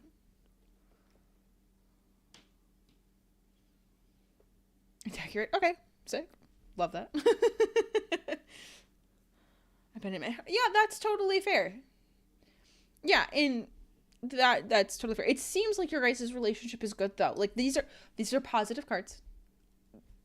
I think that the Ten of Wands, if anything, just suggests that, like, you've gotten in a habit and, like, you're in the same routine. But his actions are... I'm just a little insecure about it. That's okay. That's... Yeah. Is it... you don't have to answer this question. Let me start with that. Is it like you're insecure about you guys staying in a relationship, or is it an insecure, like, is he wanting to be in the relationship kind of a thing? And if you don't want to answer, you don't have to just say you're uncomfortable with that. That's totally fine. Oh, okay. I see. So you're thinking, what's he doing? Okay. Like, what's he... Yeah, okay. That makes sense. Okay. Yeah. Okay. But his actions are good. Okay. I'm going to pull one more card, and we're going to see what it wants to tell us, because it does want to tell us one more card with that information. And because the Fool can go a couple different ways with that. Eight of Cups. Okay, we are... honestly in good. It's good. We're good. He's a big rapper. Oh, okay. Fun. Well, maybe not fun, because a lot of girls want him. The Eight of Cups, though, is a very positive sign in this, isn't that? It seems like good things are happening. And it might just be that, like, the one thing that did not show up here is the swords. And that can sometimes be, like, the reasoning and stuff is just a little, like... the logical stuff can be hard. It might be that, like, we're only feeling our emotions and we're pushing aside the logical thought, but it also could be that, like, logical thought needs to make an introduction here and be like, hey, here is the facts. And, like, and that might be a thing where you go, hey, I am feeling this way, but, like, here's the reality of it. This is what's going on. I don't think, yeah, you don't want him to think just, like, for the moment kind of a deal. And this, how do I want to say this? it doesn't immediately give like, oh, you need to break up kind of vibes. It does give though like a conversation needs to happen and make sure your guys's viewpoints are aligned. That's really what's kind of, are you both on the same path? Is one of you on a dirt road and one of you is on a train tracks going 1,000,000 miles an hour kind of a deal? So now you're not moving at the same pace. So one of you is going to arrive at the destination way sooner than the other. And now you're going to be like, where is the other person? Or maybe it's hey, I'm having so much fun here that I forgot you're not even on like all the way there kind of a thing. And that seems to be the energy that kind of is happening, that you're feeling left behind potentially. Because this really feels like you're feeling that. And like the train's not even on this card. It's like gone kind of a deal. I think though that like if you're willing, a good conversation and one that you're both willing to actually invest into the conversation will have a really good refresh to your start. I think this rainbow is really nice in this particular setup, that like it's the rainbow that's popping out to me. It's not the cloudy storms. The cloudy storms are going away. It's the rainbow that's popping out, and that you guys can like totally figure this out. But it does take two to make things work. That is the only thing. So hopefully that was helpful, Corey. Yeah. Thank you for stopping by again. I appreciate seeing you again. I hope it works out. Sounds exciting.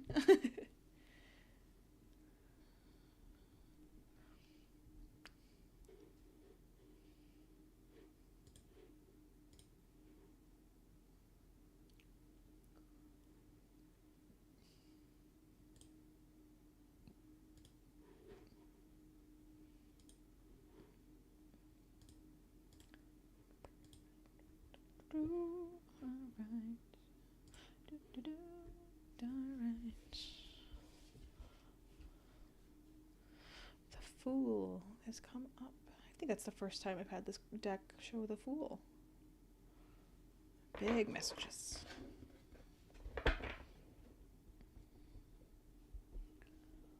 Big messages with the Fool.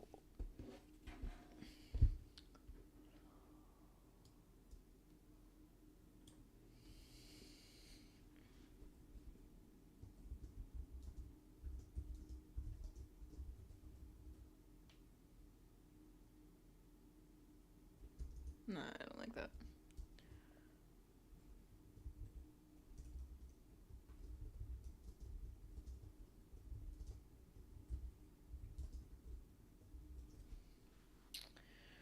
Alright.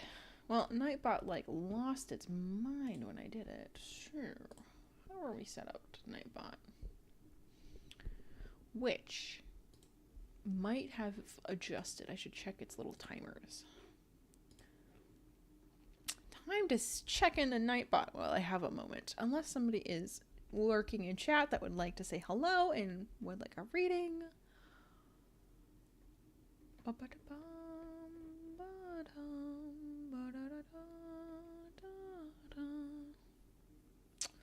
Yeah, I'm wondering if it's just like Nightbot and YouTube don't like each other, which is possible. Because, man, those are supposed to be, like, far different intervals.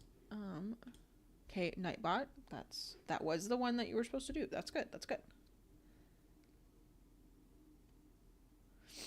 Okay, so now we're gonna keep an eye on Nightbot and see if it does it. You would like a general? Absolutely, EverEvolvingLynn. I would love to do a general. Is there any particular spread that you were after?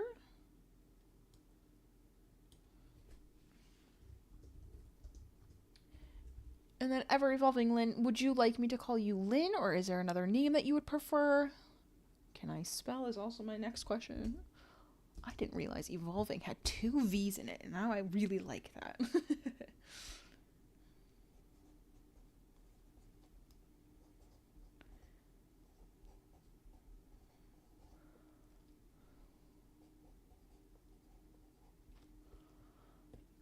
Yeah, relationships. It's always relationships. Everybody wants to know about that romance.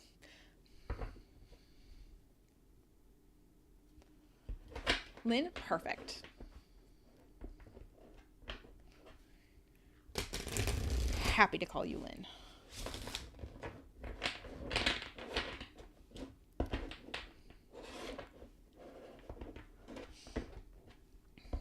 Was there any, can't point.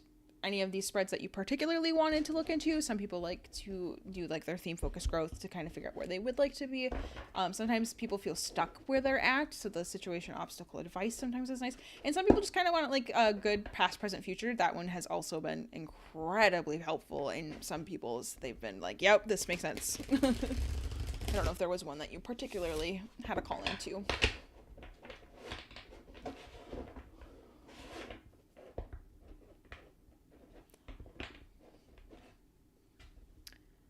Oh, not a problem at all, Lynn. Were any of those spreads? A, perfect. A honestly has been like the tried and true for the romance ones. They've been working out really well.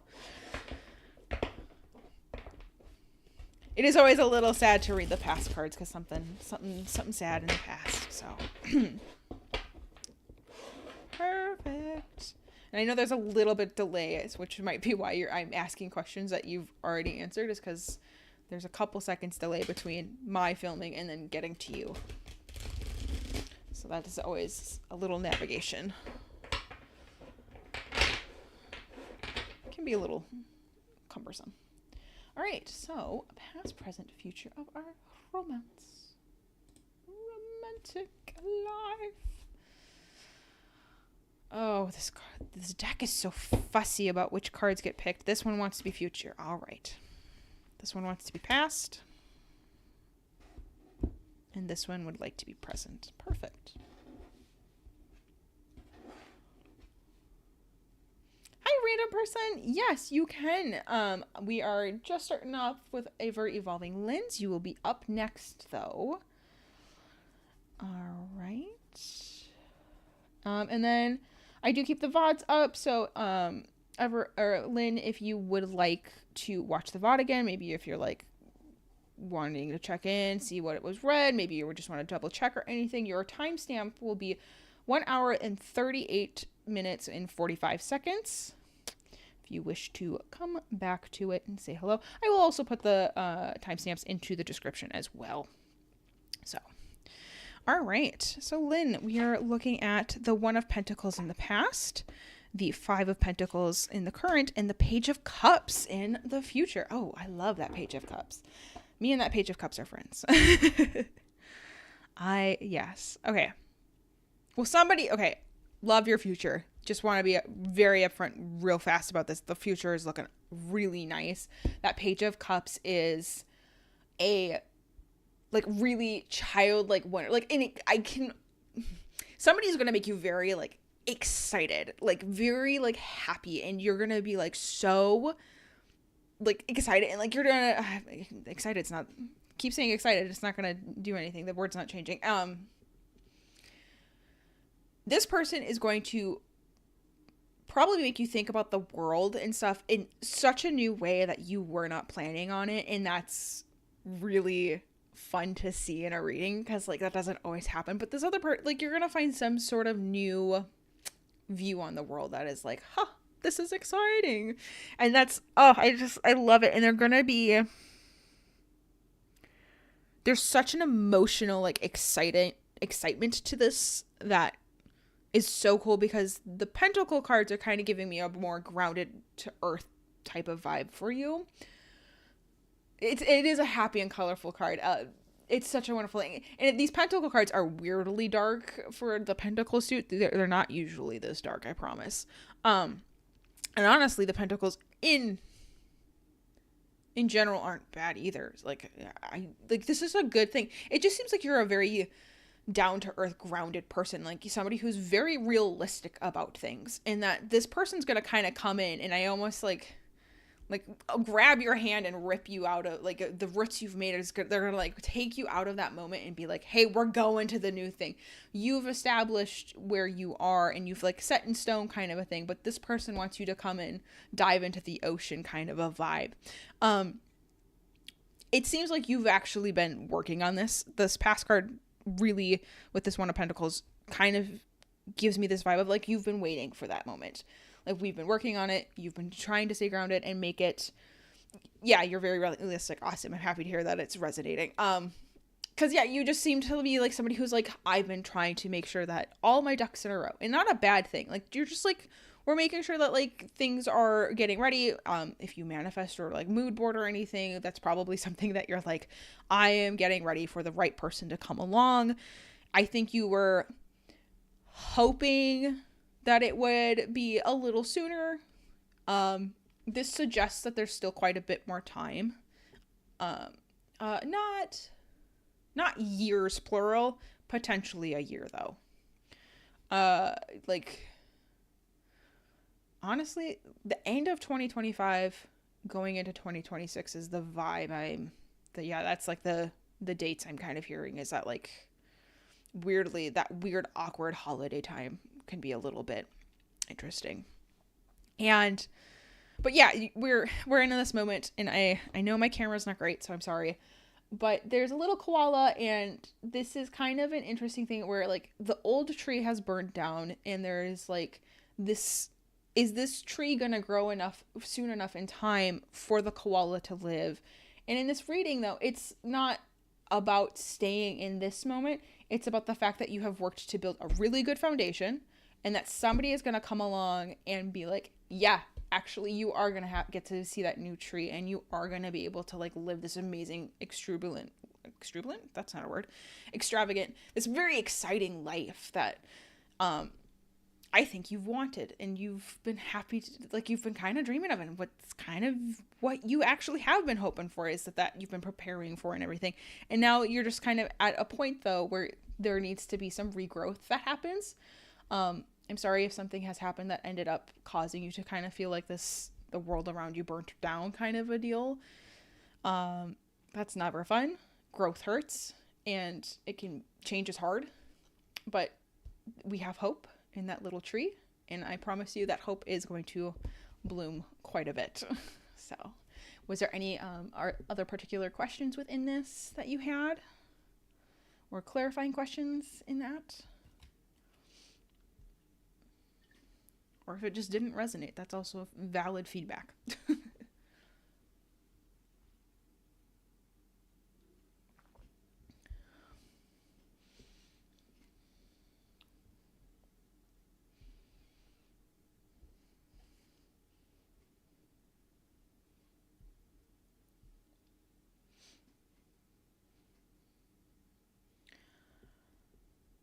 Okay. This deck has done a really good job, and like people are like, oh yeah, those cards. So and this, I don't think I've ever pulled any of these 3 cards in this before, and I think will my past love ever fade away? I think there are certain things that will stick. I think this is the immediate like response from everything that I'm hearing is like, nothing permanently goes away. There will always be something. And part of it is that we have to know that the dead tree had to die to fertilize the soil in order for the new growth to happen. I don't think you're going to be stuck in this like always. This dead tree is not going to always stand tall, if that makes sense. It is going to start to rot, and it's going to break apart, and it's going to break down, and it's going to become new growth. But that takes time, and it's not as fast as you want, which I think is part of it. It's never as fast as we want, and it is something that will slowly disintegrate, but it will feed itself into a new thing, if that makes sense. So is it technically gonna ever fully completely fade away? No, but I think it is going to transform and change into something that is not what it recognizably looks like right now. Because unfortunately, change is hard, and it sucks.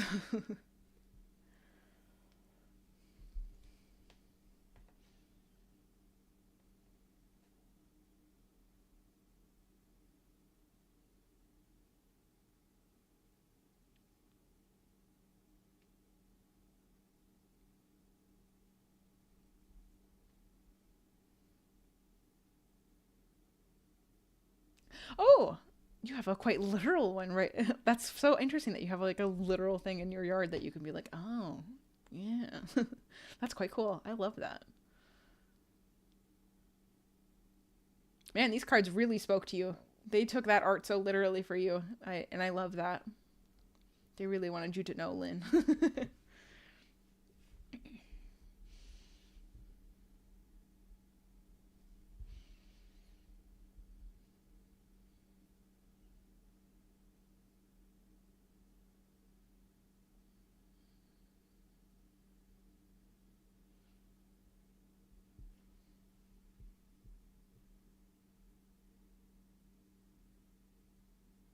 That's so fun. Yeah, that's such a cool thing that like that connection is there. Um, I'm not seeing much else in your reading. To be honest, most of the I think just about everything in this is has spoken as much as it can. I thank you so much for letting me read for you, first off, and I wish you the best of luck and thank you for joining me tonight. I very much appreciate it. So unless you had another like clarifying question or anything that's specific that I could potentially answer, but I think we answered all of it. So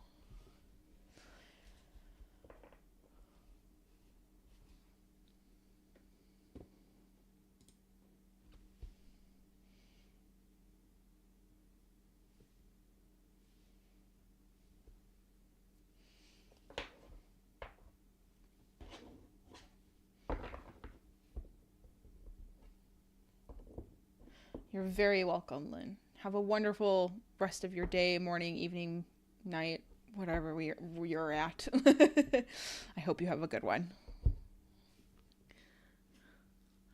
And then a random person, you are up next.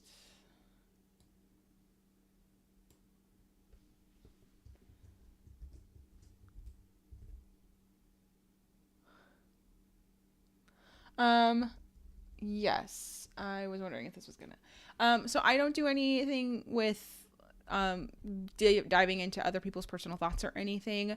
Um, that's just something that I personally don't do. So it's just one of those things that I don't do as in personally. I can help you with like how to best support them or anything.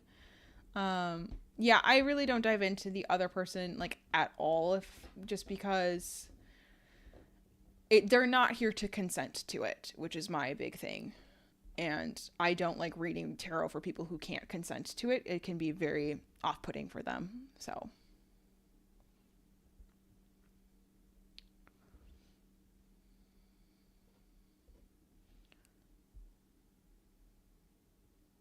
I can do like a generalized reading of like your love life or something if you would like, kind of what that's looking like. But some people do care, so I try to respect that.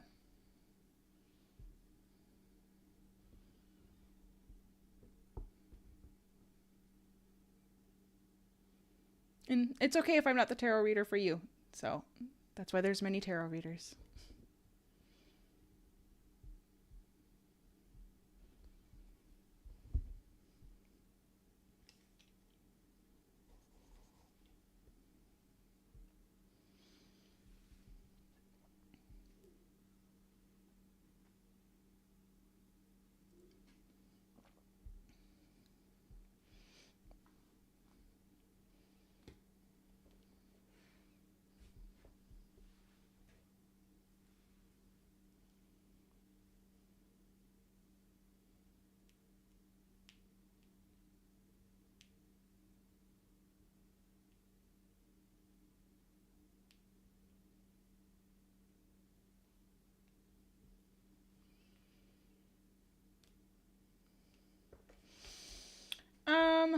Can you ask when you'll meet someone in the word? I don't get very good clear readings on like places. I can give you a timeline. I can sometimes get like a rough estimate of like a timeline that I could read for you. I don't usually get places though, unfortunately. But I can give you a timeline. That would be fine. Kind of like when you're going to meet them. That would be fine with me.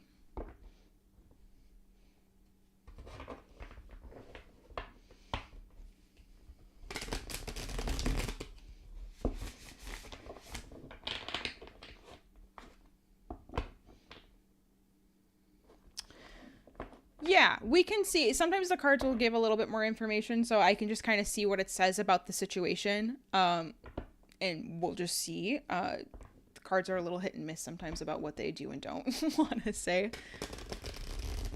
But yeah, I can just kind of see what the scenario, if it shows up at all.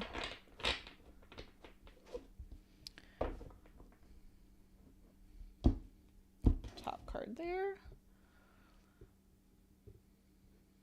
Yeah, I know a lot of people like the twin flame stuff, but I don't personally enjoy doing it, and I'm okay with saying no to people. That's not a problem for me. So, and there's a lot of other people who love doing it, and so I'm more than happy to recommend people to other people. So that's fine with me. There's usually a lot of tarot readers who are doing some amazing twin flame love stuff that it's like, I don't feel the need to be part of that. All right, so this card wanted to talk. 8 of Wands. Yeah, movement change. I don't know if you have plans on physically moving at all or moving towns or anything. That would be a really big indicator with this, is that if you are moving into a new place, or changing, I suppose changing careers even would be a big thing that this card would immediately indicate that you are traveling. So I don't know if you go to conferences or anything like that. That's what this card would immediately say to me. Yeah, like physical movement. So you don't like moving places. So maybe on the rare occasion you do, though, which not like a physical move. It might be even travel. Like if you're like visiting a place, you'll run into somebody that you're like, oh, hello. And I forgot to give you your timestamp. We're looking at about 1 hour, 52 minutes and 30 seconds into the video of the VOD if you wish to revisit this. This card was what I wanted to talk. And then we have the 10 of Cups. Yeah. Change might actually be a really good thing, though. 10 of Cups is a happy, lovely card. And it might be that something is like misaligned that you're trying to find that would help with a new place.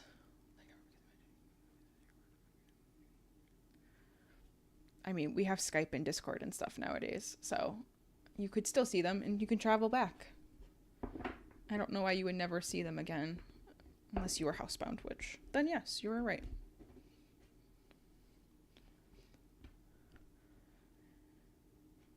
And then is there anything else specific? Because this is kind of just given like a new town would be the vibe that you would get, that somebody would show up in your life. Oh, I forgot to take down my menu. Sorry.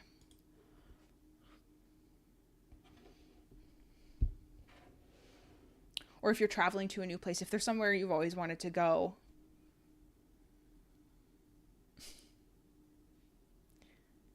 I guess, yeah, I suppose.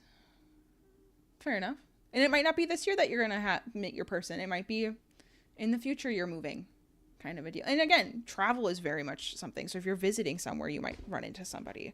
But if your fear is that you're not willing to travel, that you might meet somebody in another place, you would have to figure out who's living where.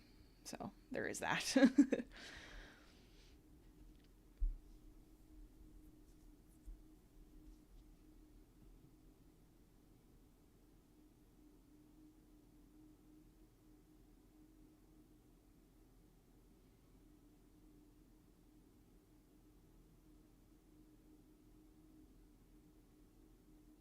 I'm not getting a particular scene or anything in this, though. It's kind of just like a brand new place with is like directly linked to that like happiness stuff. So the like getting your little buddies.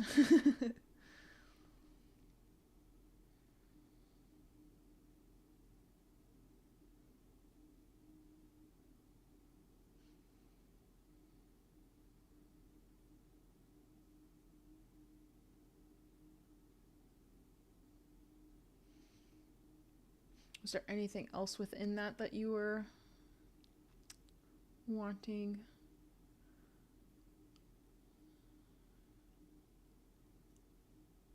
Because I can just pull another card if you would like, just to like kind of get more info, but it's kind of feeling like this is where it's kind of happy.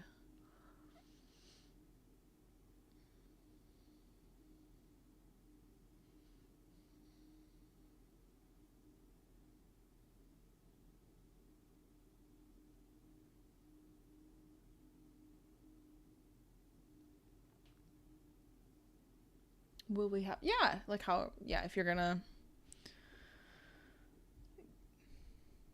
yeah, the vibes, the energy, how will that go?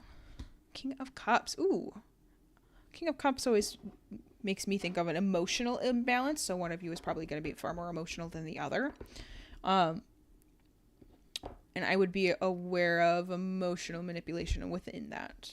That was interesting.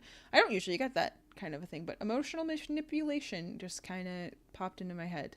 So, don't know what they want you to know about that. And there is a lack of swords, which suggests to me that the logical part of this is like an emotionally run thing, that logic will need to not be pushed aside. You need to like actually actively bring it back in.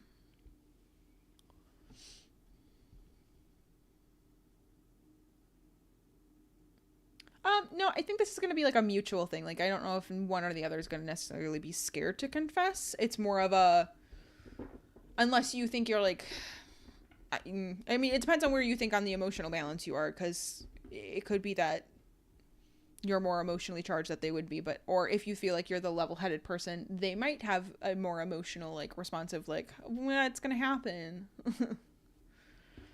But I don't think scared is the word I would use.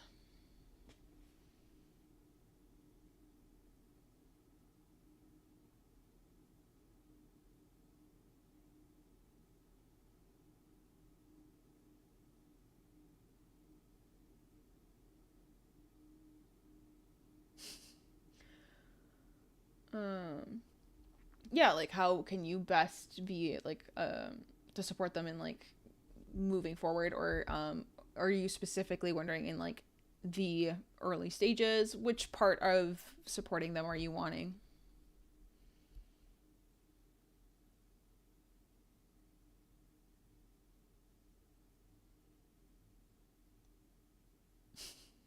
Okay.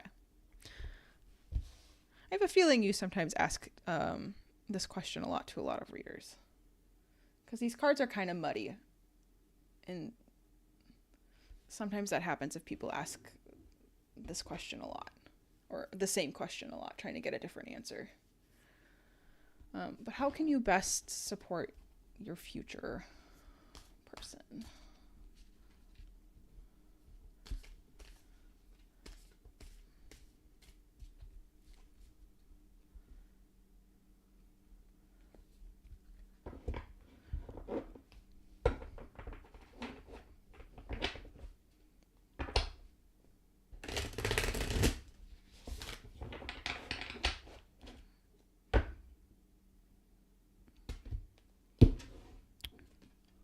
Ooh, the Knight of Pentacles. What a card to get.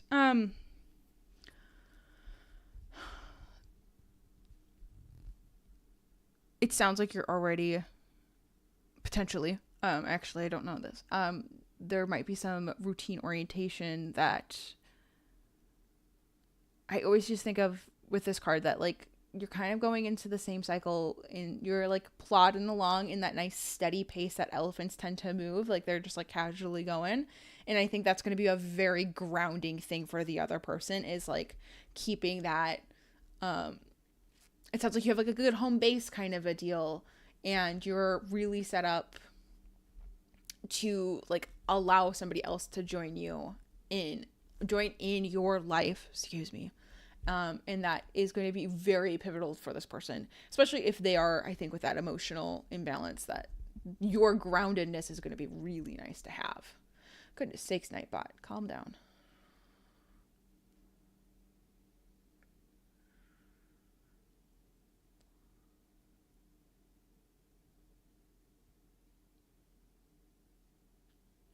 Um, I've, how can you not ruin this relationship with this person? Nightbot, calm down. Goodness sakes, 16 things at once.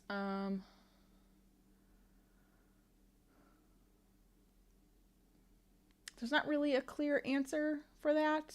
And I'm not gonna pull any more cards. The deck's kind of, yeah, I don't know if the deck really, yeah, has an answer to that one. How can I not ruin my relationship with this person just to make sure I don't ruin it in the future? What did they not like? I think honestly what it is that you need to get to the point of meeting them first, and you're not there yet. And the future is so, and how I read at least, the future is not set in stone. There's a lot that can change before you even get that far. And it's timeline wise, this one is feeling it's a couple years. 2 to 3 years is what I'm hearing. But that's not very specific. I'm trying to figure out if there's more to that. 2027 specifically.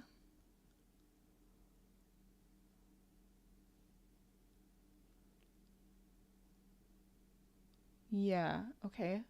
I guess July through September. Yeah, that's the message I got. Is July through September? No, July, August. Yeah, okay. July, August 2027.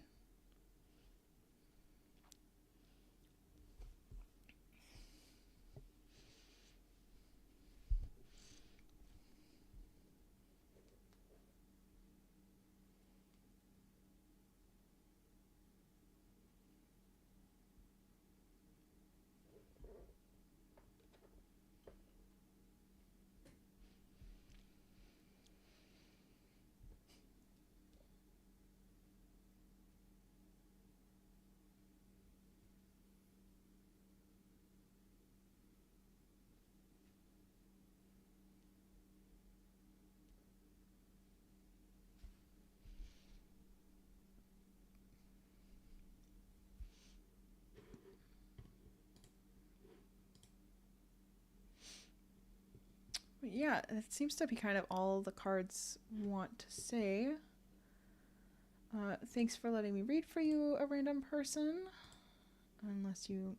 Yeah, I don't really get much more. The card's kind of quiet now.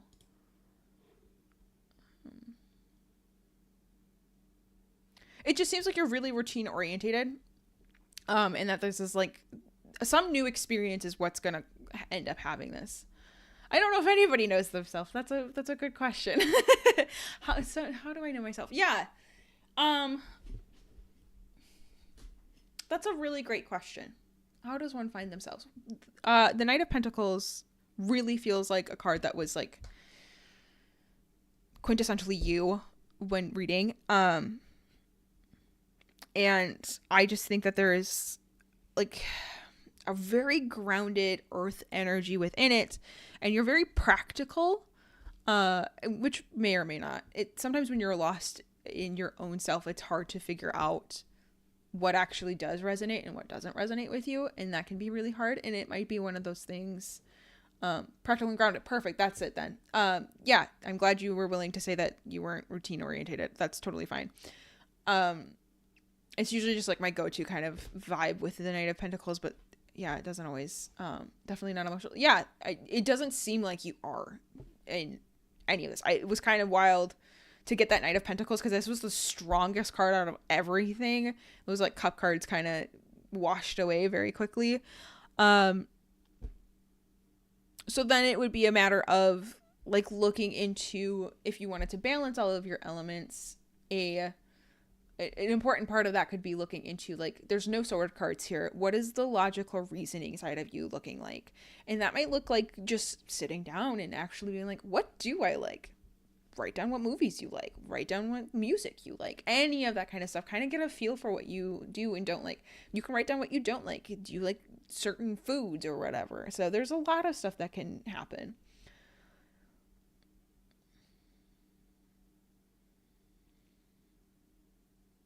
I don't pry into what other people are doing, and that would include like why people are jealous of you. So that is not something I would do. And you might want to slow down on how many readers you are talking to, because that might be part of why you are getting muddled. Like you don't know who you are, is because I have found that with tarot cards, if you keep asking them, sometimes they will, they get cranky and then kind of don't give you anything, and that can be part of it. And so you might be running into an issue where readers are starting to give you a message that you're like, this, what? I don't know what this means, or it doesn't make sense. So Yeah, absolutely. So my deck started shutting down, and really I was surprised with that Knight of Pentacles for you, that it came out so strong out of the gate, because and it might be something that you need to start asking tarot readers about what you need. Typically I will not, if I like for private readings and stuff, I recommend max once a month. That's as often as you should be really looking, unless there's a specific issue that is coming up. But if you are going to a tarot reader for every single little thing, it can actually be a problem. And I have found my decks get really mad when reading for some clients, and I found that it can be really mad for me if I didn't like the answer the first time when I try to pull another thing. So when you do the cards, are you talking to actual spirits or not? So every reader is slightly different. I hear voices. I can't remember what the thing is. So some people get images when they look at cards. Some people actually they see things dance across the cards, and they see actual imagery and stuff. So every tarot reader is slightly different. And this is why it's really important to find a tarot reader that vibes with you and that has different or the same beliefs as you, or maybe is using tarot in the same sense as you. I hear voices, and so I mainly hear voices from spirits. I can't tell you exactly what spirits. I'm still working on that part, because this is all very new for me, unfortunately. And I was grown up in a very Christian household where it was not really a thing discussed. So I have been working on trying to figure out what exactly I'm talking to. But there are some people who hear voices, and some people who see imagery, and they see very vivid scenes, and they'll can kind of see what's coming out and stuff. And so there's a bunch of different ways, and some people just use the cards as guidelines for funneling other stuffs. Are you talking to real spirits like ghosts or not? Depends. I have fairly sure that I had in an old place I lived in, I had a spirit, I'm pretty sure, of a child pass through my apartment once that I didn't know what to do with. And he actually couldn't communicate with tarot cards. I had to pull out my pendulum. But that spirit was very lost and was very confused. So what was that like? It was fine. It was a very, and you're more than welcome to be like, this is crazy. You're a crazy lady. I don't believe you. And that's totally fine. I understand that. I think that you should kind of come into all tarot readers and stuff with a little bit of skepticism. I think that's a good thing to do. Anyways, but it was an odd thing. I was kind of spooked. Things kept kind of shifting in our apartment that I was a little what is going on? And it was just subtle things that I was it was just enough stuff that I was okay, something's here. So I pulled out my pendulum and was hey, hello, how are you? Do you know what's going on or anything? And I tried to ask a couple questions, and I did try to say, hey, can we go to my tarot cards? And it got real confused. It didn't know what that was. I had to go somewhere, so I didn't have a ton of time to investigate the spirit, but I was hey, I gotta go somewhere else. So if you don't mind leaving before I come back, that would be better.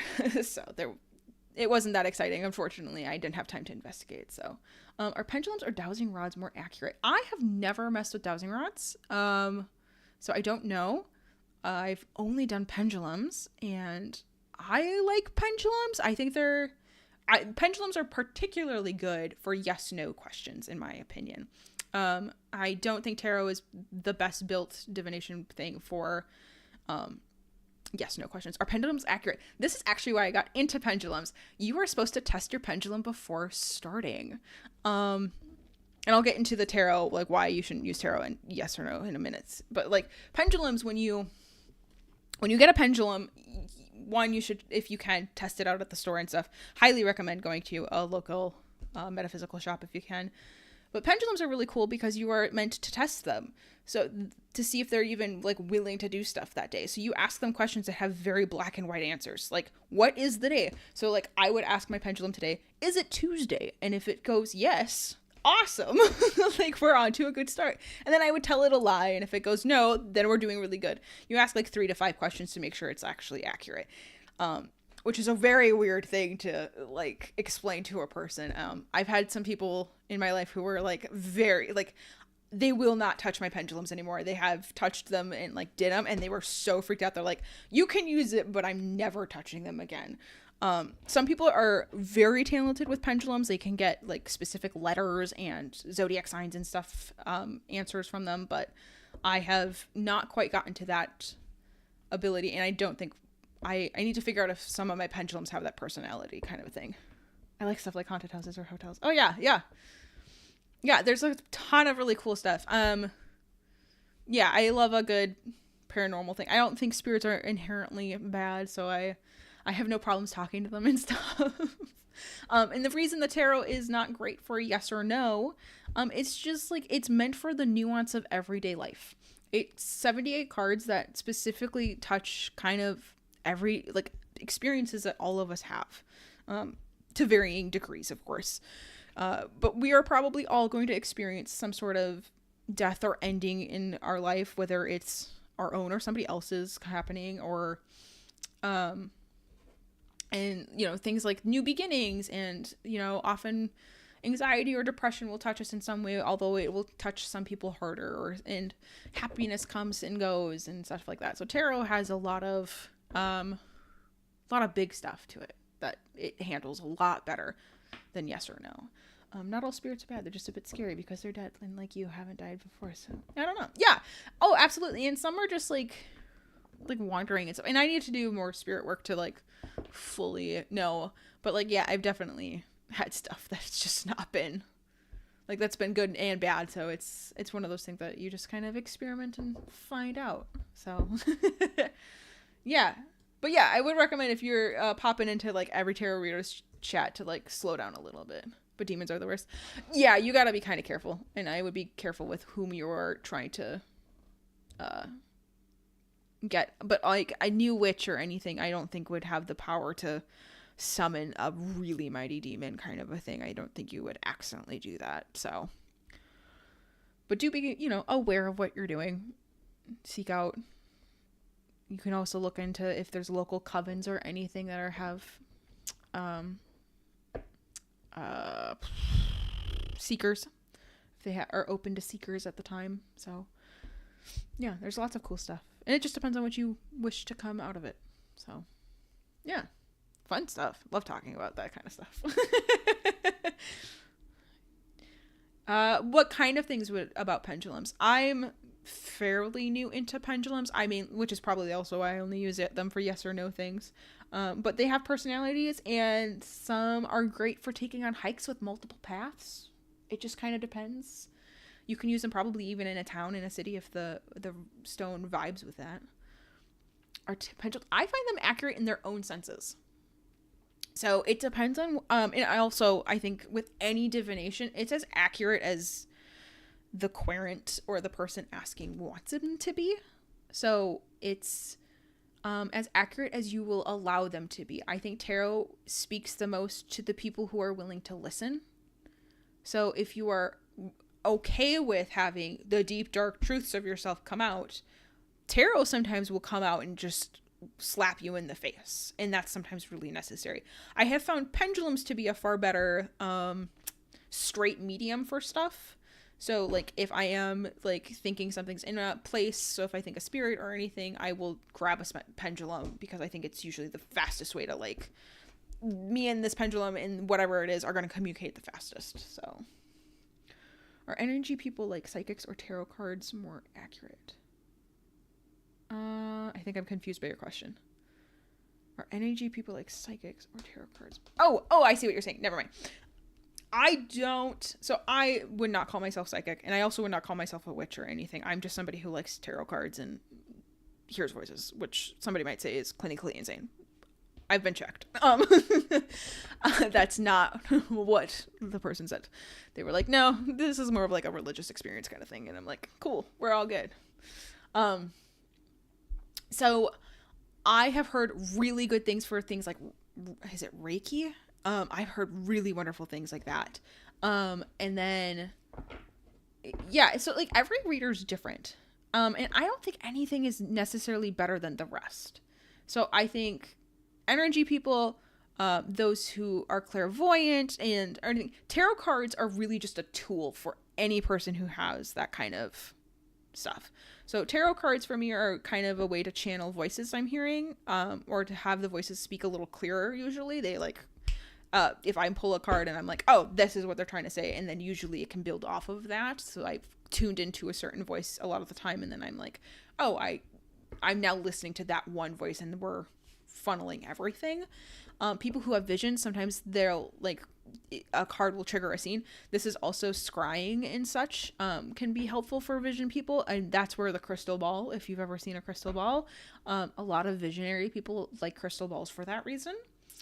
But yeah, tarot cards are a tool. It, just like pendulums or crystal balls or any other thing, it's a tool for the people who have any sort of stuff that would be to allow, like a tool to allow something to speak through. I would be scared if I was alone or only with one person in a haunted place, but if I was with friends or with a lot of people, I wouldn't be scared. Yeah, that's usually the case. It's like safety in numbers. I have a friend who is like, loves all the haunted stories, and then was like, I'm like, oh, we can go to like a graveyard and like read tarot cards in the middle of the night. And they were like, yeah, maybe in the daylight. Hey, Divinely Violent. How are you? Welcome to stream. Are you here for a reading? 8:30. Florida. Ooh, that's exciting.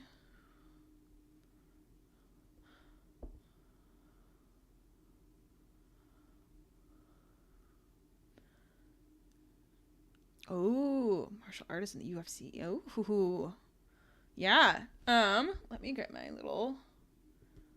Yeah. I am usually live for 3 hours on Tuesdays and Thursday evenings, and then I'm trying to do like a longer stream on. Well, okay, I'm in Central Standard Time, so for me it's not quite 10 p.m. Or it's going to be 10 p.m. in the next like 40 minutes. But and then on Sundays I'm gonna try to do a little bit longer stream, but it's like 12 hours earlier. So yeah. Ooh, just became a Muslim, and I'm a little curious on advice aspect of becoming this MMA fighter. Okay. Yeah. You can pull on me relating the matter. I would appreciate that. Yeah. Okay.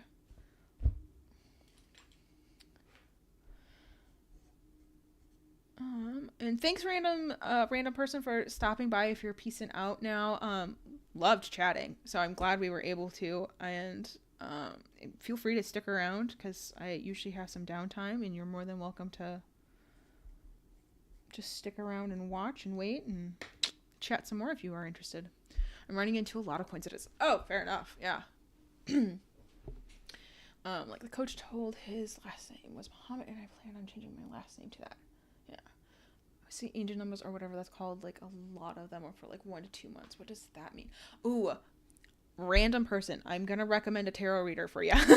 I know I probably shouldn't, but Moon the Raccoon is a tarot reader who goes live typically Mondays, Wednesdays, and Fridays, and they do YouTube and Twitch. They know a ton about angel numbers from my understanding. I would go ask them. I just don't as much. And they like really clock in on every angel number they see on stream and stuff. I would ask them. I just don't know as much as them, and so I think they would be a great person to ask. Go on their live? What do you mean by that? I don't know. It makes me so confused. Wanted to train in Florida in December, and now my fight is okay. 19. My opponent is 28. Okay. Yeah, fair enough. Divinely Violent. Absolutely. Any cards you can pull or advice? Yeah, absolutely. Divinely Violent. I can. Let's do. Would you be down for like a theme-focused growth one, Divinely Violent? And then a random person, if you want, I can type in that channel's name for you if you didn't quite catch it. But I would go ask them. They would be a good reader to like do. And they do free like 3-card readings on Monday, Wednesday, Friday, I believe. So perfect. Seems like my dreams are coming true, but I don't want to be too egotistical. Hey, that's a great thing to like keep yourself in check. That's an awesome thing to do. So let's do the theme focused growth, and then a random person. I'll get you that name here quick. Moon the Raccoon, and they were sick for a little bit now, and they're coming back. So this is the person I would highly recommend to check out for angel numbers, because they clock them every time on their stream, and I'm like, I can't even keep track of that. So, But if popular or unpopular, and do you have to pay? I got money, but like, they do free 3-card readings, but if you donate, they do a 5-card reading and you get bumped to the top of the line. They do intuitive, so they are popular enough that they usually have a little bit of a jam going on. But if you just like ask about angel numbers, just like in general in their chat, somebody, including them, will probably talk about it in between, because while shuffling cards and stuff. Oh yeah, blessings, challenges, and actions. Sure. Hey, Faith Hayes. Yeah, we can totally add you to the list. Divinely Violent is up first here, and then we will have you next, but we haven't quite started Divinely Violence yet. But yeah, Moon the Raccoons would just be a good chat probably to just sit in a random person. I think that would be good. All right. So yeah, blessings, challenges, and action. I think that would be awesome. Yeah, no, that makes a ton more sense, actually, now that you say that. And then, and now you're Muslim. So, okay, we're gonna kind of funnel those spirits. Perfect. Yeah, thanks for your patience, Faith Hayes.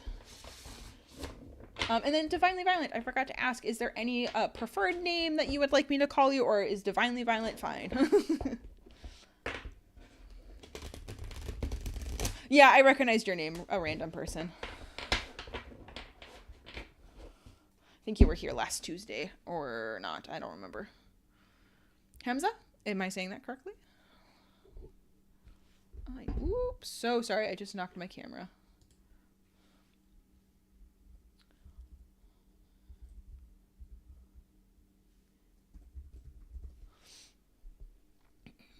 Perfect. Awesome.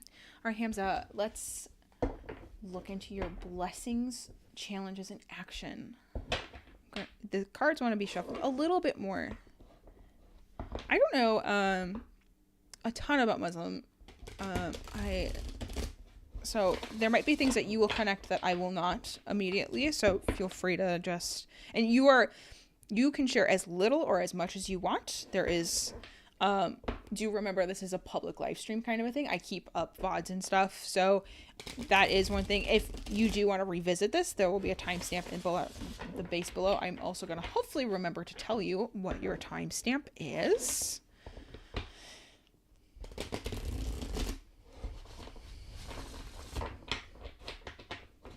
All right. Oh, this is a nice, yeah, this is good. This is good. This is good. This is good. This is good. Okay. So we're going to have the blessings card. You want actions. Okay. Man, this card, I thought this deck was being nice and clean, and then it decided to not be. Rude. And I'll put down my little thing here. So fighting was always your dream. I just have better chances now. Okay. This is my sobriety journey, and I'm out of a relationship for high school. That kind of hurt. Oh, that sucks. Yeah, that's rough. All right. So, blessings, challenges, action. I'm going to be real. The challenges card wants to talk first. So, we're going to look at the 3 of Wands. Okay. Recently moved. Yeah, that's totally good. Yeah, as much as or as little, it's no worries. And I'm going to probably ask you to, it's just like if you resonate at some point. And so, that just needs a yes or no answer. If you want to share more at that time, that's fine. If you don't, that's okay. So the 3 of Wands is challenges. This is keeping your sights ahead. This is a card that typically is like looking into the future. I know my camera's not great, and I'm sorry. And the deck is landscapes if you are wanting to look up the cards a little bit more thoroughly. But there's animals in this smoke, and within this, I think there is, well, one, there's a bunny, and then I believe a boar and a bird. And the thing with this is that the bunny is the one that rapidly that shouted out at me to be like, hey, it's the bunny in this. Like, you're racing ahead, but you're not looking back. The tortoise and the hare kind of story is like what immediately sticks in my head of like the slow and steady pace can be very helpful. But I think really in this is that you're not looking, and I don't know if you've ever watched bunnies run away from danger. I swear they don't know where they're going. Sometimes they just book it. And I think that's kind of this vibe that's happening, is that you are hey, I have this idea and now I'm going for it. And we're trying to take a step back from that and like allowing yourself to see what's all happening, which I think is what you're actively doing by trying to take a step back and making sure that everything's not like too good to be true. Which is good. We have the One of Cups and the Blessings. Oh, a lovely card. This is a beautiful card to have. Right off the bat, I'm thinking compassion. This kind of, in a field of like nothing, there's water. There's a place to rest. There's a place to like recharge. And so I think you're probably at this time of recharging and trying to feel like, am I able to get going? We are seeing really low numbers, which means that you are... The Blessings? Oh, the Blessings is the Ace of Cups. Yes. Yes, so this is the Ace of Cups. Your challenges was the Three of Wands. Yeah. So you're kind of in this moment of like rest. It's a great card. It's a wonderful card. Oh. Sorry. My Nightbot is new and not sure what's going on. That's my bad. I will mess with that later. Sorry about that. It's okay. My Nightbot's getting I have to figure out what's all happening with the Nightbot. It's new to the channel, so we're figuring ourselves out. But the low numbers actually suggest that you're at the beginning of a large cycle. So big things are coming, but we're really at the beginning, which it sounds like you're totally fine. But what is the Ace saying again? Oh, it seems like this is a moment of compassion, in that compassion was the first word that I came up with. It was like, or that came to me, was this moment of compassion. But what is striking to me in this is that it's a big open landscape and this is the only patch of water. So any animals or anything that get lost in this field end up having to go to this place. This is the place where they can rest, where they can recharge, and where they can get water. Hi, Matthew Roller. I don't do a ton of readings into other people's feelings and their personal lives. I can kind of do like a reading about you or anything, or like how you can react and stuff, but I don't do readings into other people's lives because they're not here to consent. Your actions, though, Hamza, is the Hermit. Ooh, a lovely card in your journey. It sounds like this is probably very fitting. The Hermit is often a card where, after you've learned all these wonderful things about yourself, you've been on this amazing journey where you've like realized you can do all these things. And interestingly, in the cycle of these cards, the Strength card is right before it, and you've had a very literal sense of the Strength card, I think, show up. And the next card after the Hermit will be the Wheel of Fortune, where things are turning, and usually turning in a good way towards your direction. But at this time, what you really need to focus on is what you want, what you are desiring. Yeah, you've been trusting your intuition a lot lately. Yes, that's awesome. And that's what it sounded like, which is great. And the answer is really that you need to keep doing what you're doing. Like, the Hermit can very much be about intuition, but it's also like the Hermit. Oh, interesting that this came up. Okay, I was just learning recently, and apparently it wants this to be said, is that hermits used to be like somebody who had a large, like a lord or lady who had a lot of land, that they would have like a little shack on their land, and it would be okay, I gotta switch Nightbot stuff. I'm sorry, Faith. I saw your message. It was fine. So I will need to adjust Nightbot.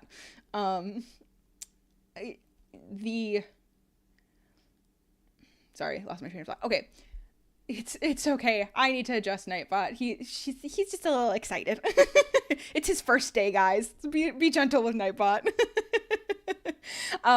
But so a lord or a lady would have a huge plot of land, and a hermit would live on it. They would like live in a little like shack by themselves, and they would basically be kind of like a decoration. And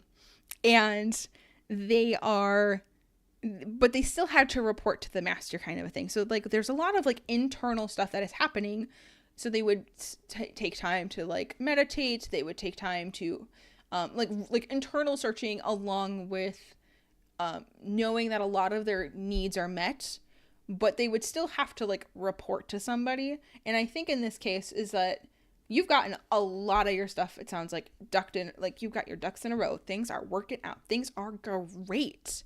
But you still need to listen and clock in and like do the work to do it. And that's like the vibe I'm getting with this particular card. It's interesting you mentioned intuition, because I do think you're having a lot of intuitive energy within this. Don't forget to ground yourself, and don't forget that the logical side still does need to exist.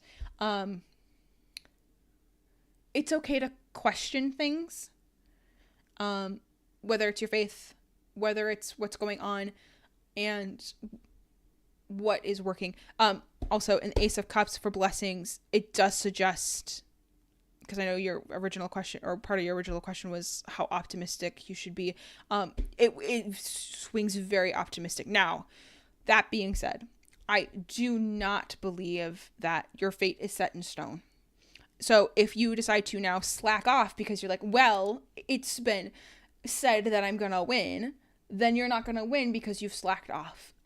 The cards are just kind of reading this moment in time. And so whatever your intentions before coming into the reading, you still have to keep doing. I hope that makes sense.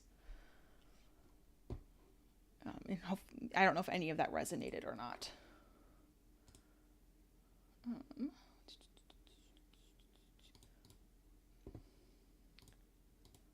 Okay, and I think I have adjusted Nightbot. So hopefully it takes like 5 to 10 minutes for Nightbot to recalibrate, though, just so you guys are aware. So don't spam any emojis quite yet. What does the Three of Wands represent again? Yeah, no, you're good. It's fine to like recalibrate in. So this is good. I'm glad it resonates as well. So our challenges card of that, thank you, Faith. That challenging card of the Three of Wands is the card of preparation and foresight. And I think this is a moment where this would actually be a really good time to focus, and especially with that Hermit card next to it, like take your alone time and really think through stuff. It sounds like you've had a lot of big changes, and this might mean that you actually need to like kind of recalibrate, or maybe reassess your goals, especially with this lack of pentacles. I think I'm a little concerned that your quite literal material goals even might be shoved out to the side. And it's wonderful that you have a lot of things aligning. Sometimes that means we're dropping other things and that we're becoming out of balance. And I think your Three of Wands wants you to be aware of what's coming up, and especially tied with that Hermit. Like, take some alone time. If you journal or meditate, now is a great time to do so. Otherwise, if you are like, I don't do either of those things, take a long shower and just like no music, nothing. Let yourself think. Just let yourself exist and let your thoughts be, and let them happen. I highly would recommend, though, journaling down and like figuring out what your 1 month plan, your 2 month plan, your 6 month plan, your 1 year plan, your 5 year plan. I would probably go to 5 to 10 years. Would be 5 is like the key number here. It really wants you to figure out your 5 year plan. I don't know what it is. I don't know why, but something about your 5 year plan is very important. And that's, you need to figure that out apparently. But yeah, any other questions or anything? You've asked great questions, and I forgot to get a timestamp for you, and I'm sorry. I don't know. I think we were around the 2. Let me check some timestamps here. Oh, we would have been.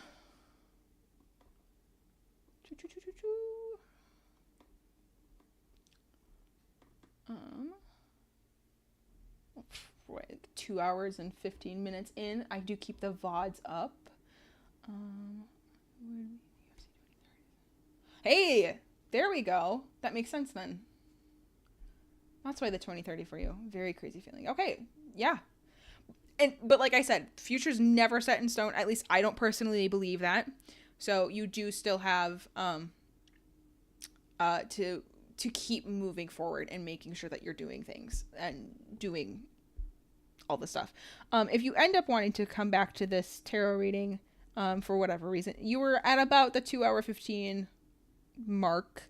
I will have in the description, I'll have your like exact timestamp, and it'll literally have like Divinely Violent, and it'll have the stuff set up. So hey, Pointless Speeches.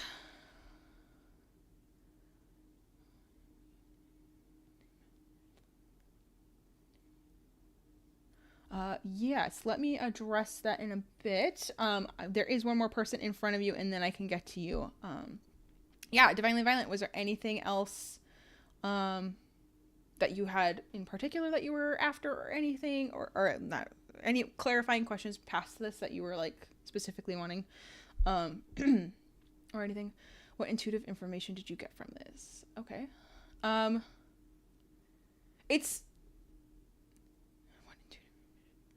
I'm assuming your intuitive, like what information about your intuition are you're asking. That you're on the right track.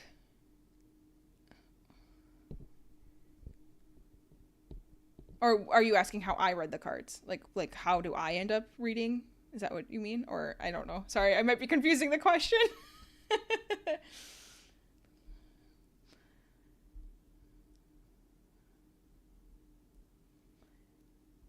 Oh, good energy. This is really a really nice positive. Really positive. Your goals are in a good place. You're on a really good track, but you're really at the just like the beginning.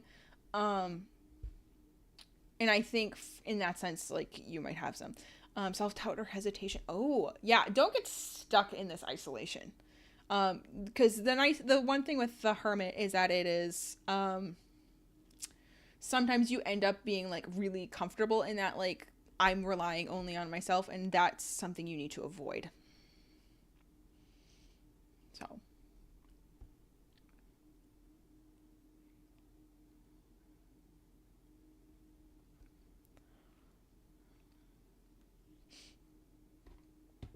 All right. I need to get Pointless Peaches on the list.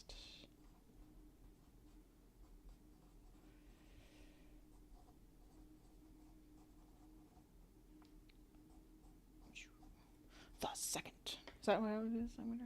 All right. Does that help your question, Hamza? I hope. And then I will get right to you, Faith, in one moment. Yeah. Okay. Awesome. Yeah. And I would be very careful how many people you reach out to, Hamza, just because I think you're in a very, you're in a spot where you're trying to, like, you're curious and you're, like, trying to figure out all these, like, new, adventures and, like, figuring out what kind of spirits and stuff can talk to you, especially with a new religion and stuff. And I would be very careful how much you end up trying to tap into stuff, because the waters get muddied very quickly if you ask too many questions, just so you're aware.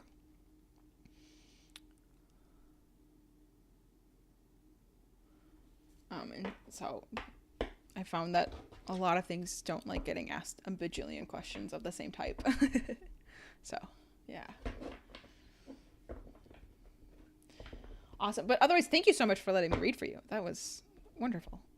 We are going to be going on to Faith Hayes, and then on deck is Pointless Peaches. Is it the second? I believe. I will just put up my little spread options here, in case anybody is wanting to know what spread options I have. All right. So Faith, I believe you put your question here. So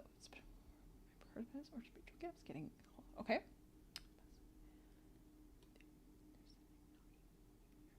Oh, okay. Ooh, okay.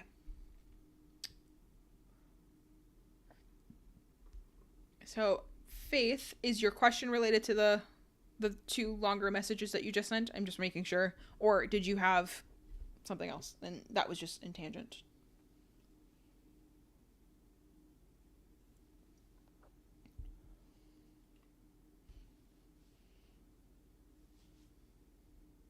Yes. Okay, cool. I just wanted to make sure before I just like start going for it. Okay, and I need to adjust the name on the top. That's my question. Perfect. No, you're totally fine, Faith. I just wanted to double check. I appreciate that you've been chatting because, like, I don't know, I like that. But I just wanted to make sure that it wasn't just like a chat message and it was actually your question. That's the only thing. All right. And then I just want to check something here quick. Okay, I would like to read this. Not to but I was curious about. I know what you did. Okay. Just to clarify, Pointless Peaches the second. I'm assuming that's your name. I'm gonna say it's the second because it's fun. You just like received a message and you're trying to figure out what it relates to you. I'm assuming, is that correct?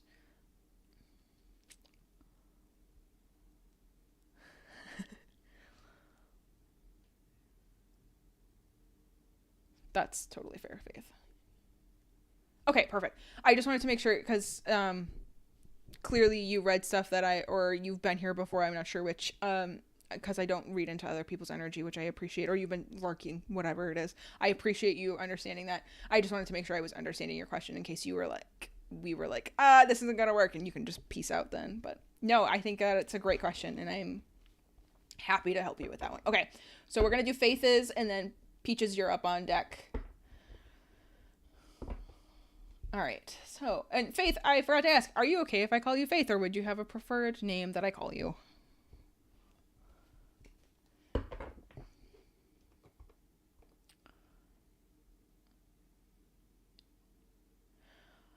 And are you against me doing a theme focused growth? Because I think that would be a good, like, what is the theme of all of the spiritual stuff, the focus, and then the growth part kind of a deal. I think it would work really nicely, but that's kind of up to you.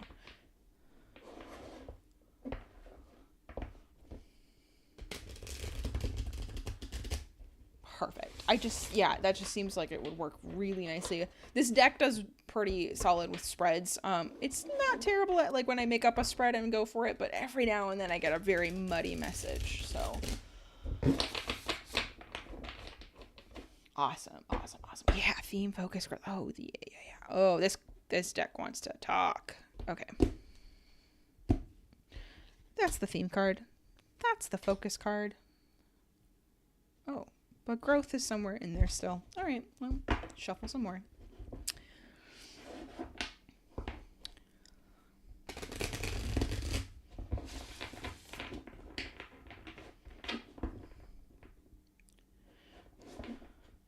And thank you guys all for stopping by while I'm shuffling here. I really appreciate it. And thanks for everybody who's stuck around and waited through other people's readings. It helps out a ton. I try and stream a couple times a week, although next week I will not be streaming.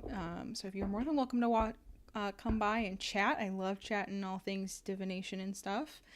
So if that is something that you are interested in, feel free to pop by. And now, yeah, all right, Faith, we're going to get set up here. I do keep my VODs up. So if you ever want to revisit, I do find them sometimes to be like a nice thing to be like, oh, that's what that card was talking about. Some people really, they like to come back and be like, hey, yeah, this is what it meant. This is what was going on. So Faith, your timestamp is 2 hours and 45 minutes. I will also put it in the description, hopefully in the next 24 hours. We'll see. Very thorough and kind with your honest. Oh, thank you, Faith. And I believe you've been here before. I recognize your name at least. I don't remember when you stopped by, but I do appreciate you taking the time to come back. I think you might have been with me last Tuesday, actually. So I appreciate you coming back. So it's nice. All right. We're doing the theme focus growth. Gotta remember what I pulled. This one is asking for all 3 cards. We're going to look at the overarching theme, which makes sense, especially since we're not sure. Oh, I love these cards already. Okay. Lots of pentacle energy. Very grounded. Fascinating. Okay. The theme of this is our 7 of Wands. Competition, perseverance. Oh, we have, and it's got an eclipse on it, which there are 2 eclipses coming in September. Ooh, timeline? Might be a timeline. We have a lone little penguin. Again, I know my camera's crap, but I'm just doing what I can. Possibly, I am on here for for my free time when not chasing 3 boys. Oh my goodness. You have a busy life. All right. What was I saying? September. Okay. Yeah. Okay. Oh, yeah. Wow. To have the eclipses, because, I mean, if we want to get really weird about it, specifically the dates are the 7th and the 21st. The eclipses are scheduled to be in September.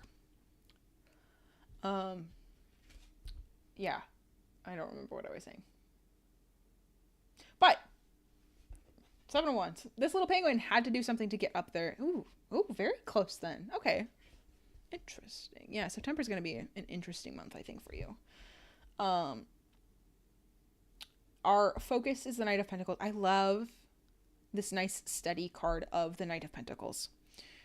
I don't know if you ever think of elephants. I just think of them kind of like just like plodding along, and that energy seems to be kind of, we're doing the thing, we're moving along, we're continuously doing it.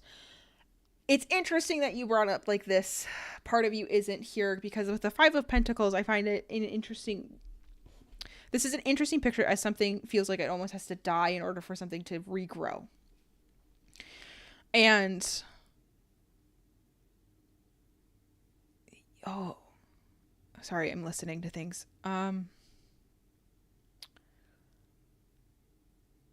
Oh, hold on. Somebody's new is trying to talk and it's not. I have clashing voices. Oh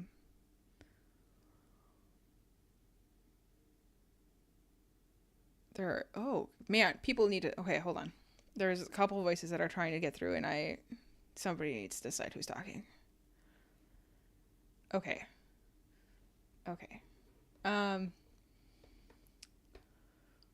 People have feelings about this. Okay.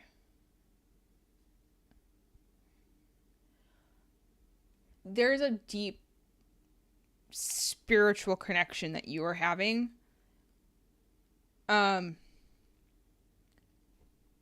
It's not a dimension. It may be a new plane, though. I know nothing about astral planes. I don't know what this is. So you might have to look a little bit more into this than I, and something might relate. Because I just know my knowledge is not enough. Yeah, I keep getting astral plane. Astral plane is like the clearest thing that keeps coming through. So like, yes, I got astral plane.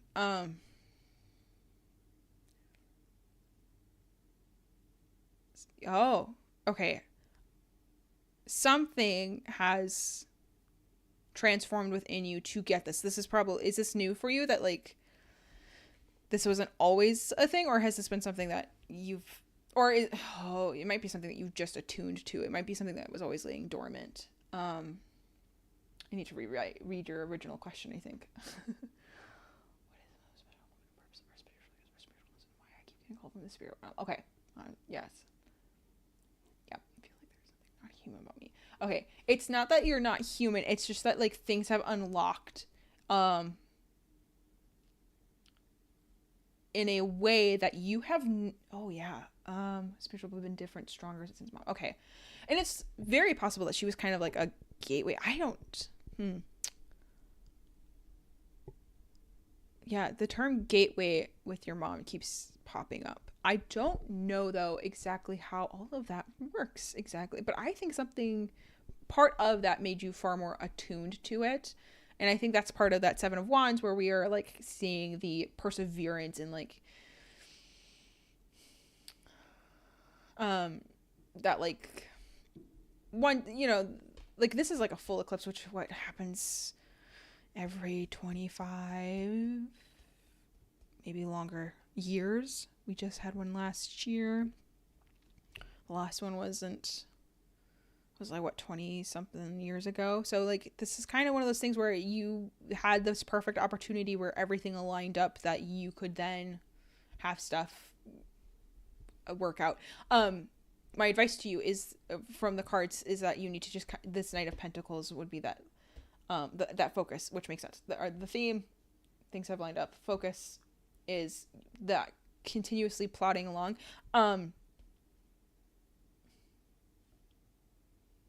And then we're seeing that new growth, quite literally in the growth. Yeah, to plot along and keep doing it. There might be some things where you want to look into various tools that would be, sorry, my fiance is spiritual too, yin yang to one another. Oh, that's very nice. Yes. Yeah, and it's one of those things where like we all sound a little like, whoo, I don't know. You hear voices. What does that mean? Due November with baby girl. Oh, congrats. That's so exciting. Oh, yeah, that'll be good. That'll be fun. That'll be fun. So, yeah, that makes a ton of sense. Yeah, we're going to keep plodding along. Things are going to keep happening. And there will be this quite literal growth. And that might quite literally be your child. My brain just lost its train of thought. Tools. That's what I was talking about. Tools might be actually very helpful for you to figure out kind of, I don't know if it's a channeling thing with the spirits and stuff for you. You might actually want to look into reading tarot for yourself, or if you would like to look into like scrying or anything. I'm not sure if you, I know you mentioned voices, but if you get imagery or anything like that, that might be a really good thing. I have spirits try to speak through me, but I feel like I keep feeling like it's just random made up stuff. I don't know. Yeah, maybe a gift. I don't know. Oh, okay. Yeah. So I would look into a couple different divination practices then, and divination in itself is just, there's a lot of things, but like maybe reading tea leaves, possibly tarot, because I think you have something that you just need a tool to like trust what they're saying, and that might help funnel everything if it feels like there's too much happening, too much talking, or too much going on. That a tool of some sort that would channel it would probably be very helpful, and it would probably like show you if things kind of make sense or not. I am not a mental or medical licensed person or anything, but sometimes seeing a psychic might, or a therapist or something might be good too, just to make sure that you're not having anything out of the normal. That can be incredibly helpful. So I get it though through me, but my fiance actually sees and hears spirits, but I sense and get them trying to come through me. Oh, okay, I see. Oh, interesting. Yeah, that would be one that I would be very terrified to have start coming on, because I don't think I would be comfortable with anything taking over my body. Yeah, my fiance actually sees and hears. Okay, and you sense them. Interesting. So yeah, you're being channeled like as a medium then. Ooh, yeah, you might want to look into what that would entail and what you could safely do in that sense. I don't know a ton about the channeling part. I'm more in your fiance's realm. I hear a lot of stuff, so yeah, absolutely scary. So it can be, but yeah, I think that might be something where definitely like hearing other people. But yeah, I would look into various spiritual tools.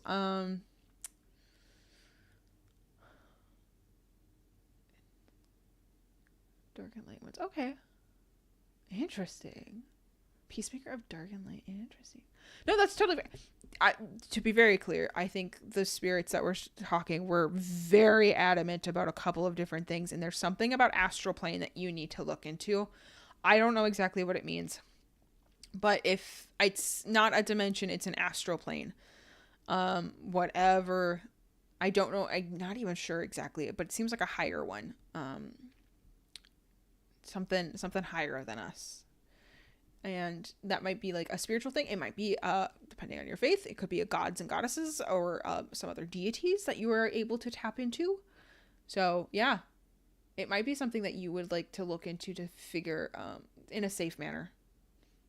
Ideally with other human beings around you, like to try and like safely channel some stuff and see what happens. Definitely not unheard of. Don't know if that's helpful at all.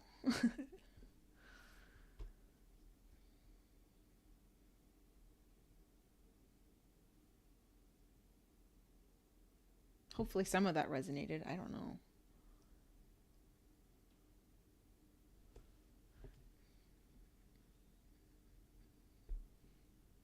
Oh, good. I'm glad. And thank you for letting me read for you, Faith. I appreciate that you were here and chilling, and so good. It does resonate. Okay, cool. Yeah, feel free to stop by again and let me know what's up, and if you find out anything, I'd love to hear about it.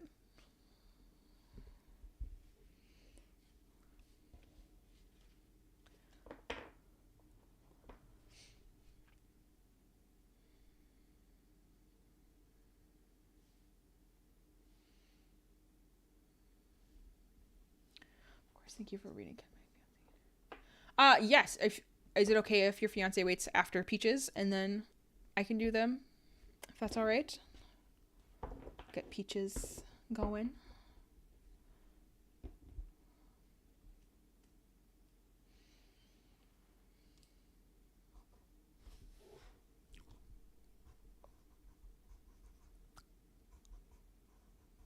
Perfect. Awesome. Peaches, are you still hanging around Pointless Peaches the second? I like saying that. It's fun.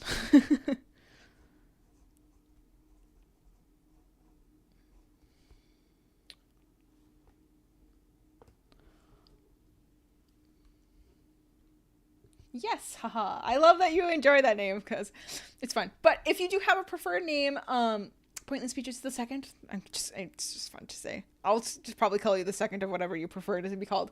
Let me know. Otherwise, Peaches the second might be your name here.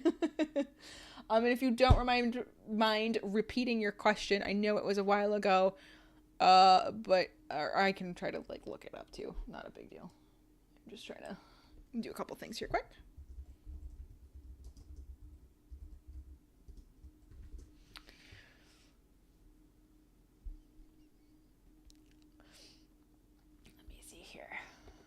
Find your original question. Haha.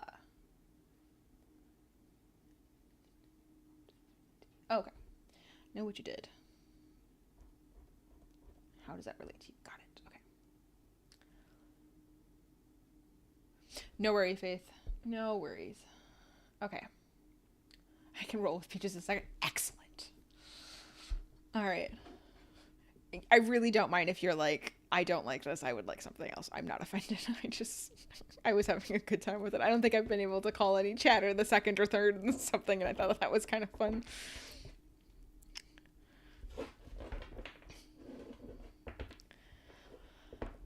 How does this relate to you? Yeah. Alright. So you've received a message, and how does it relate to you? I'm gonna kind of make a little 3-card spread for you. I think this, if it's all right with you, I'm gonna do you, the message, and it'll be kind of like what underlying things may be needed to know, like other info that we can just kind of glean from it very quickly without diving into the other person. Just kind of what was the energy we were trying to get, and then what advice Spirit has, or what message Spirit has, but it will be able to kind of break off of all of those, if that makes sense. That was my thought process anyway. I like that's right. Okay, perfect. The delay between you and me, Peaches, is very, very brief, which is nice. The low latency on your end. The ping is good.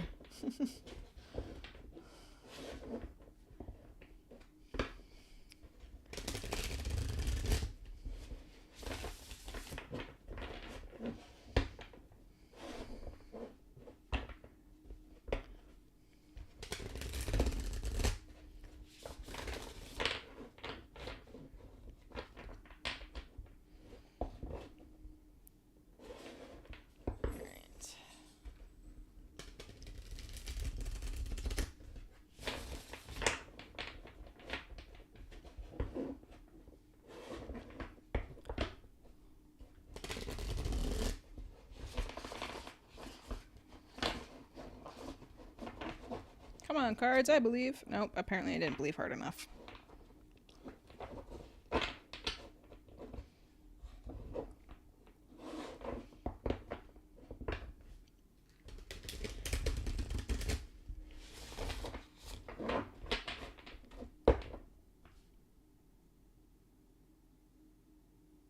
Who wants to be cut right there?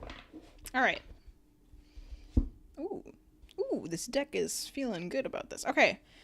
So you, yeah, the message. Oh, this is nice and straightforward. Okay. And then what spirits would like to inform you about? Awesome. Nightbot, calm down. You don't need to put like 17 messages into chat right at all off back to back. Calm down. I will need to adjust that. I need you to calm down. They're supposed to like all be delayed from each other, but apparently it does not like that.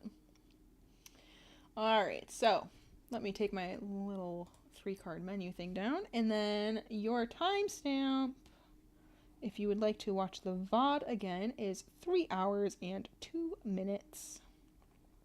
Like on the dot, which is very nice. All right. This is feeling like everything's kind of wants to say all the things at once. So we're going to flip all the cards at once. Ooh, the Knight of Pentacles again. Hello. Welcome. Okay.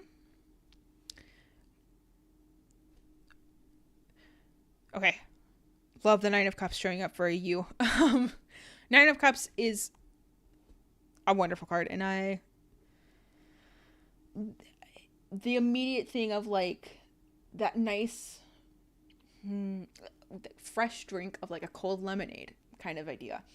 This camel drinking in the water in the middle of the desert. We're having a nice moment. We're having a really good, like, you were living your nice, satisfied life. And this probably came in and I was a little bit of like, excuse me, but you're overall probably doing pretty good, which is good, which is a nice thing, and which paints everything very optimistically, I think, and that's nice. This Five of Swords, I think unsurprisingly they were trying to stir stuff up. There was kind of like a disagreement of some sort. In what way? The interesting thing though with this is that there still needs to, good and bad, deconstruction and construction has to happen in the world, kind of a thing. And you can kind of see this little bug. I think he might actually be adding stuff to the tree in a sense. He might be adding this like green moss. It's probably not actually adding, but there's like almost this, the energy I'm feeling is like this bug is adding stuff to the tree while the woodpecker is taking stuff away from the tree. And what was, I think, intended of the message was to like take away, but has been turned into kind of a like just an equilibrium moment of like, yeah, sure, you've said that, whatever. But Spirit wants you to know with the Knight of Pentacles. Oh, that you are doing good. Like, this is like a little blip. It's almost like not important kind of a thing. Like, you don't actually have to worry about it too much. It's very like light. It's very, it's not going to deter you from your everyday, if that makes sense. Yeah. I think the Five of Swords seems to seem like, oh, we're trying to like make a battle happen here. Yeah, you really, this is probably the most boring thing to like say as a reading, but it pretty much just seems like you're chilling. You're doing your life and you're good. Somebody tried to like create things out of balance, but you are such a like, you're like such a good spot. Like, this couldn't have come at a better time. Like, you were in a spot where you're like, yeah, things are good. I'm fine. And they tried to like create a war between like the woodpecker and the bug, but like you were like, I'm moving on and we're doing the thing, and the Spirit just was like, yeah, you're good. There is balance within this. It's like you were so set up for this in the like, and not in a bad way, like not like you got set up, but like you were so ready for this moment to come, and like just let it duck off a water off a duck's back comes to mind. Just like let it roll off of you, kind of a deal. And that interesting, like they were trying to stir up drama or trying to do something, I guess. Something was ill ill-willed, I suppose. But like it wasn't. You like almost just went, eh. That's nice. This was like inquiring about a friendship. Oh my goodness. Yeah, that's okay then. Yeah, that's a tough one to be in. Yeah. Ugh.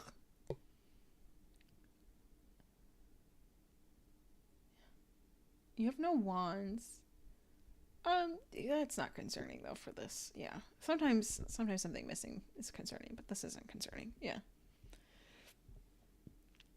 This one felt very clear cut, which I'm sorry, like I feel like sometimes I end up in a long-winded things for readings, and then this one just felt very like, yeah, you're good. You're doing fine. Keep on going. Spirit's very happy with what you're doing. Very happy with how you're going and moving forward. And that you took it in stride. Yeah, I pretty much cool over here because this person tried to embarrass me in front of an audience and threatened next one. Oh. Yeah. And you're like, I'm not. Which, yeah, that makes sense. Yeah.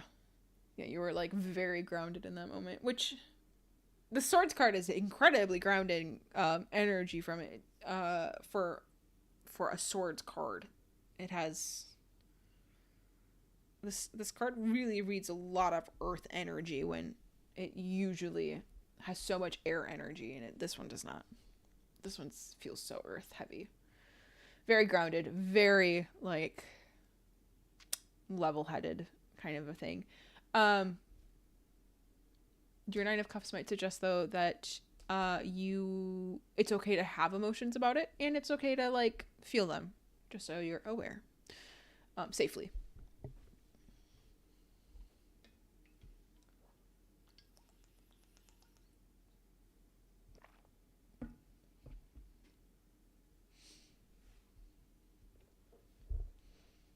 Yeah, is there any other questions I can ask? Or if you had like clarifying questions or anything that you needed answered within this, or if there's anything else, I guess. Thank you so much. I had to laugh because this was so short and sweet. It really was, and I always kind of feel bad because when they're really, my personal favorite ones are the ones that are like, it's straight to the point. You know, things have a message for you. There's no convolutedness, but like then I feel bad because like, you showed up, you waited, and now you have like a 2-minute reading, and it's like, oh, well, sorry. And I feel bad about that.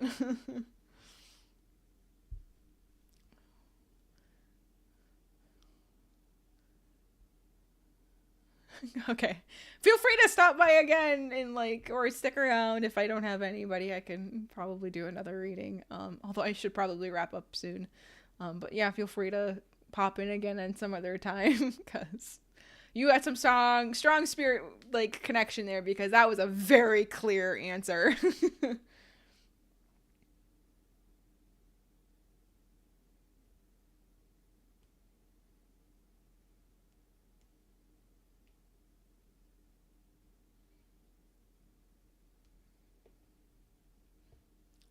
Yes, your spirit guides are doing good, and you are apparently listening, which is nice. There's good communication happening between you and your spirit guides, which I like. It's not always the case. And sometimes if you're resisting learning something, though, that cannot be the case. But I think we're vibing really good right now, which is nice.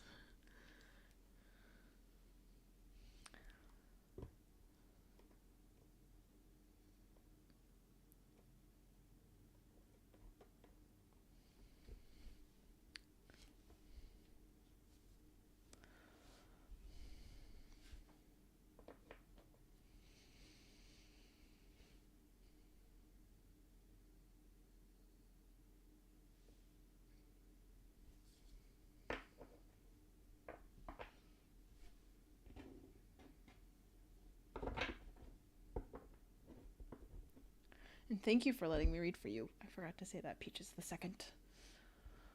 I thank you so much for letting me read for you today.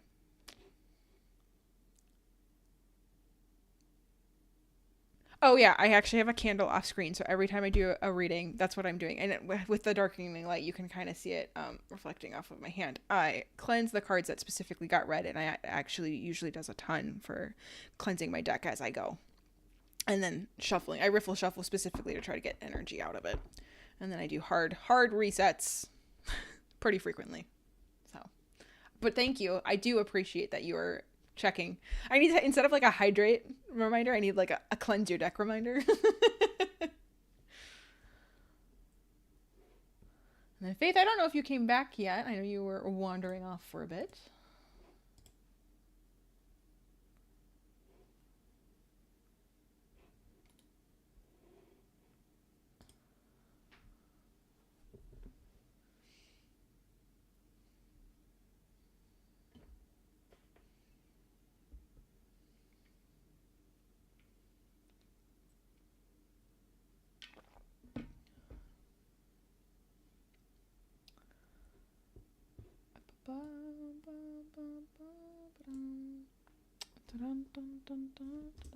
Oh yeah. All right. Get my little thingy up.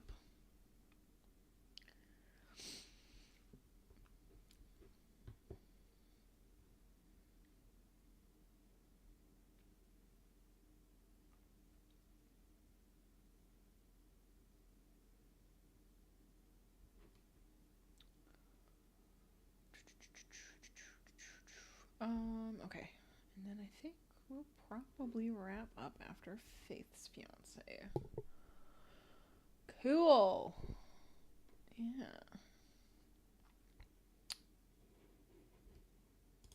Good night. Tuesdays apparently are just a poppin' night. My Thursday night stream was slow. My Sunday morning stream was slow. But Tuesdays, man, they are consistently popular.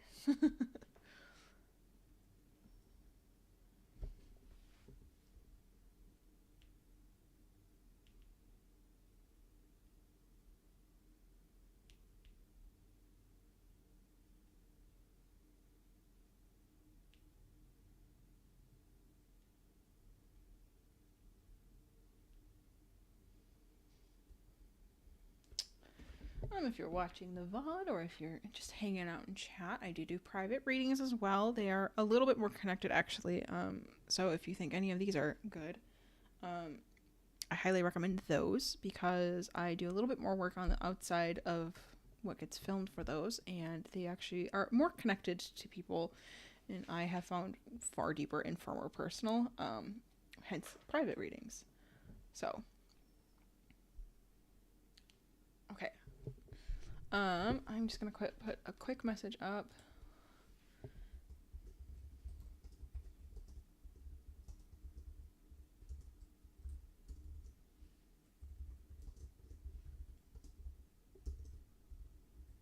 Alright, and I will be right back. I have to let my dog outside, and then I will be right back.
All right, I am back.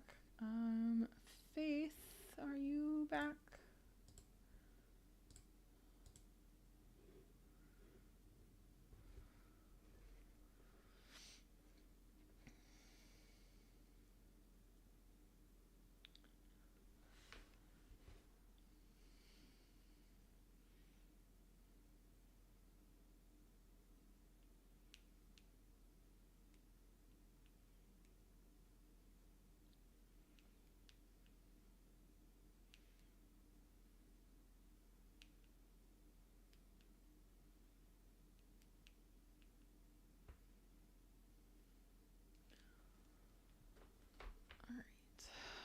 I'm gonna do. I'll wait for Faith. And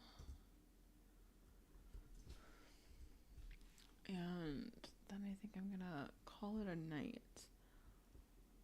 So if somebody's like lurking in chat or anything, and you've been thinking about it, now is the time. I'm gonna give like another 10 minutes here, I think, to Faith. To come back. 'Cause I need to go to bed. So that is a thing that has happened here. So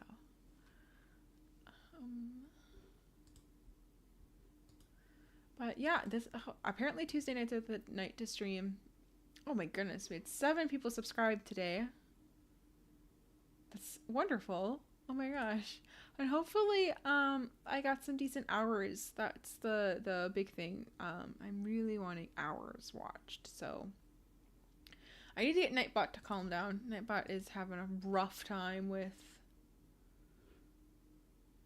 stuff. So it seems to only want to do 30 and 60-minute intervals and doesn't want to do the ones I had. So I'm gonna have to look at that, because it does. Let's see, what did you do, Nightbot? But you do. What's my other one? You like reset. Interesting. Okay, I'm wondering if that's part of it. Is that at the top of the hour, it like just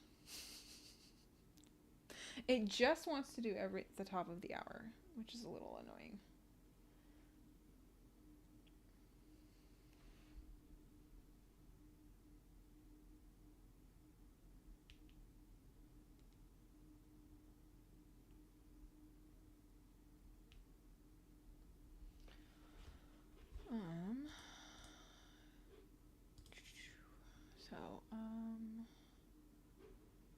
I'll put last call.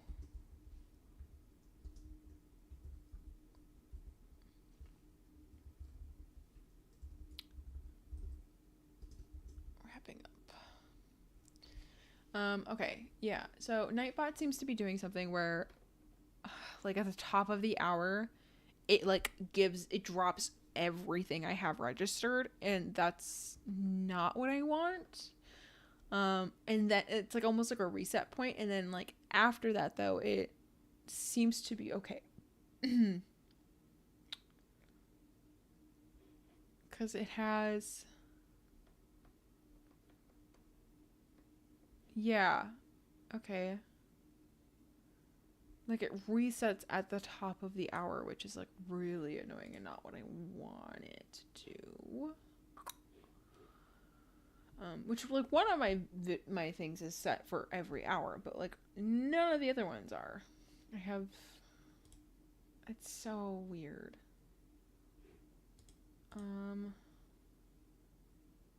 Minimum amount of chat lines measured in lines per 5 minutes required to activate the timer. Huh. Interesting. Oh, I wonder if it's then resetting because I'm not like. Oh, I'll have to look into OBS. Faith, I don't know if you've come back yet. Give me a shout out if you have.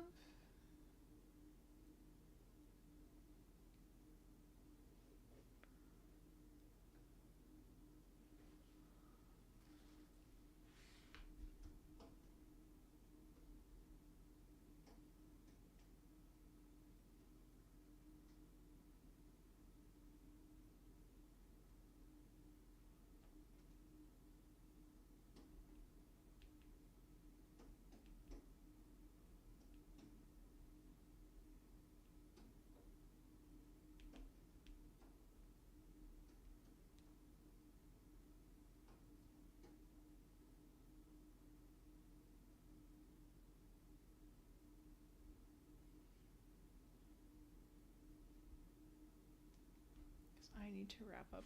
Sorry, Faith, if you come back or watch my VOD and I'm not here. I just have to go to bed. So, that is a thing.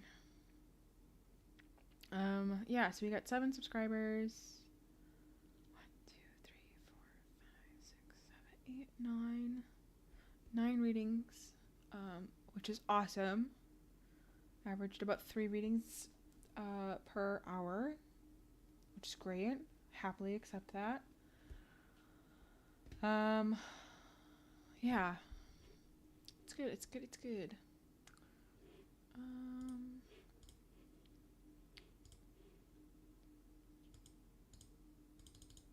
Okay, well, can't do that. Okay. I'm not fully sure what I'm going to do with Nightbot. I'm going to have to look into the timers and see what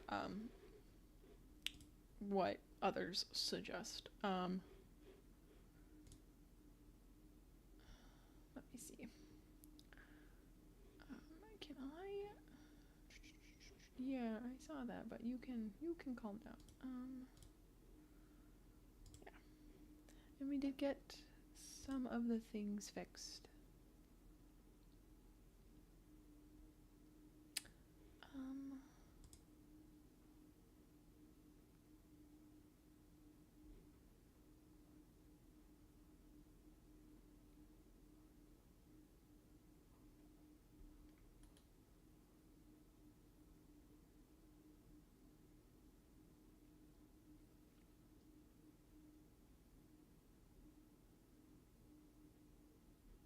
I don't think I care about that either. Okay. Awesome. Faith, did you come back? Yeah, okay. But overall, today went well. I still needed to do a card for myself for my daily pull. And then I'm going to bed, bro. I'm so tired. I will hopefully get all the timestamps and stuff tomorrow at some point. And then I'm I'm really hoping I'm having a pick a card reading on Friday, or pick a deck, or whatever I end up calling it. But yeah, tonight was a lot of stuff, and I think we had a lot of people actually like sticking around longer than just the reading. I also had like more lines today, a lot more people who were just like in line, so that helps for hours watched. Yeah, still not. Somebody did view my Ko-Fi, which is like awesome. Love that. I'm just happy that people are clicking on it. Yeah. I am tired. I'm just gonna be very real. I am so tired.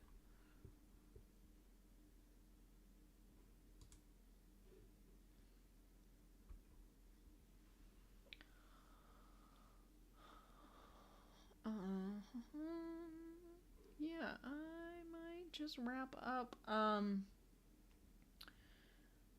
If you're watching the VOD, thank you so much for watching the VOD, and thank you to everybody who let me read. And if you happen to like watch more than just your reading when you watch the VOD, thank you so much.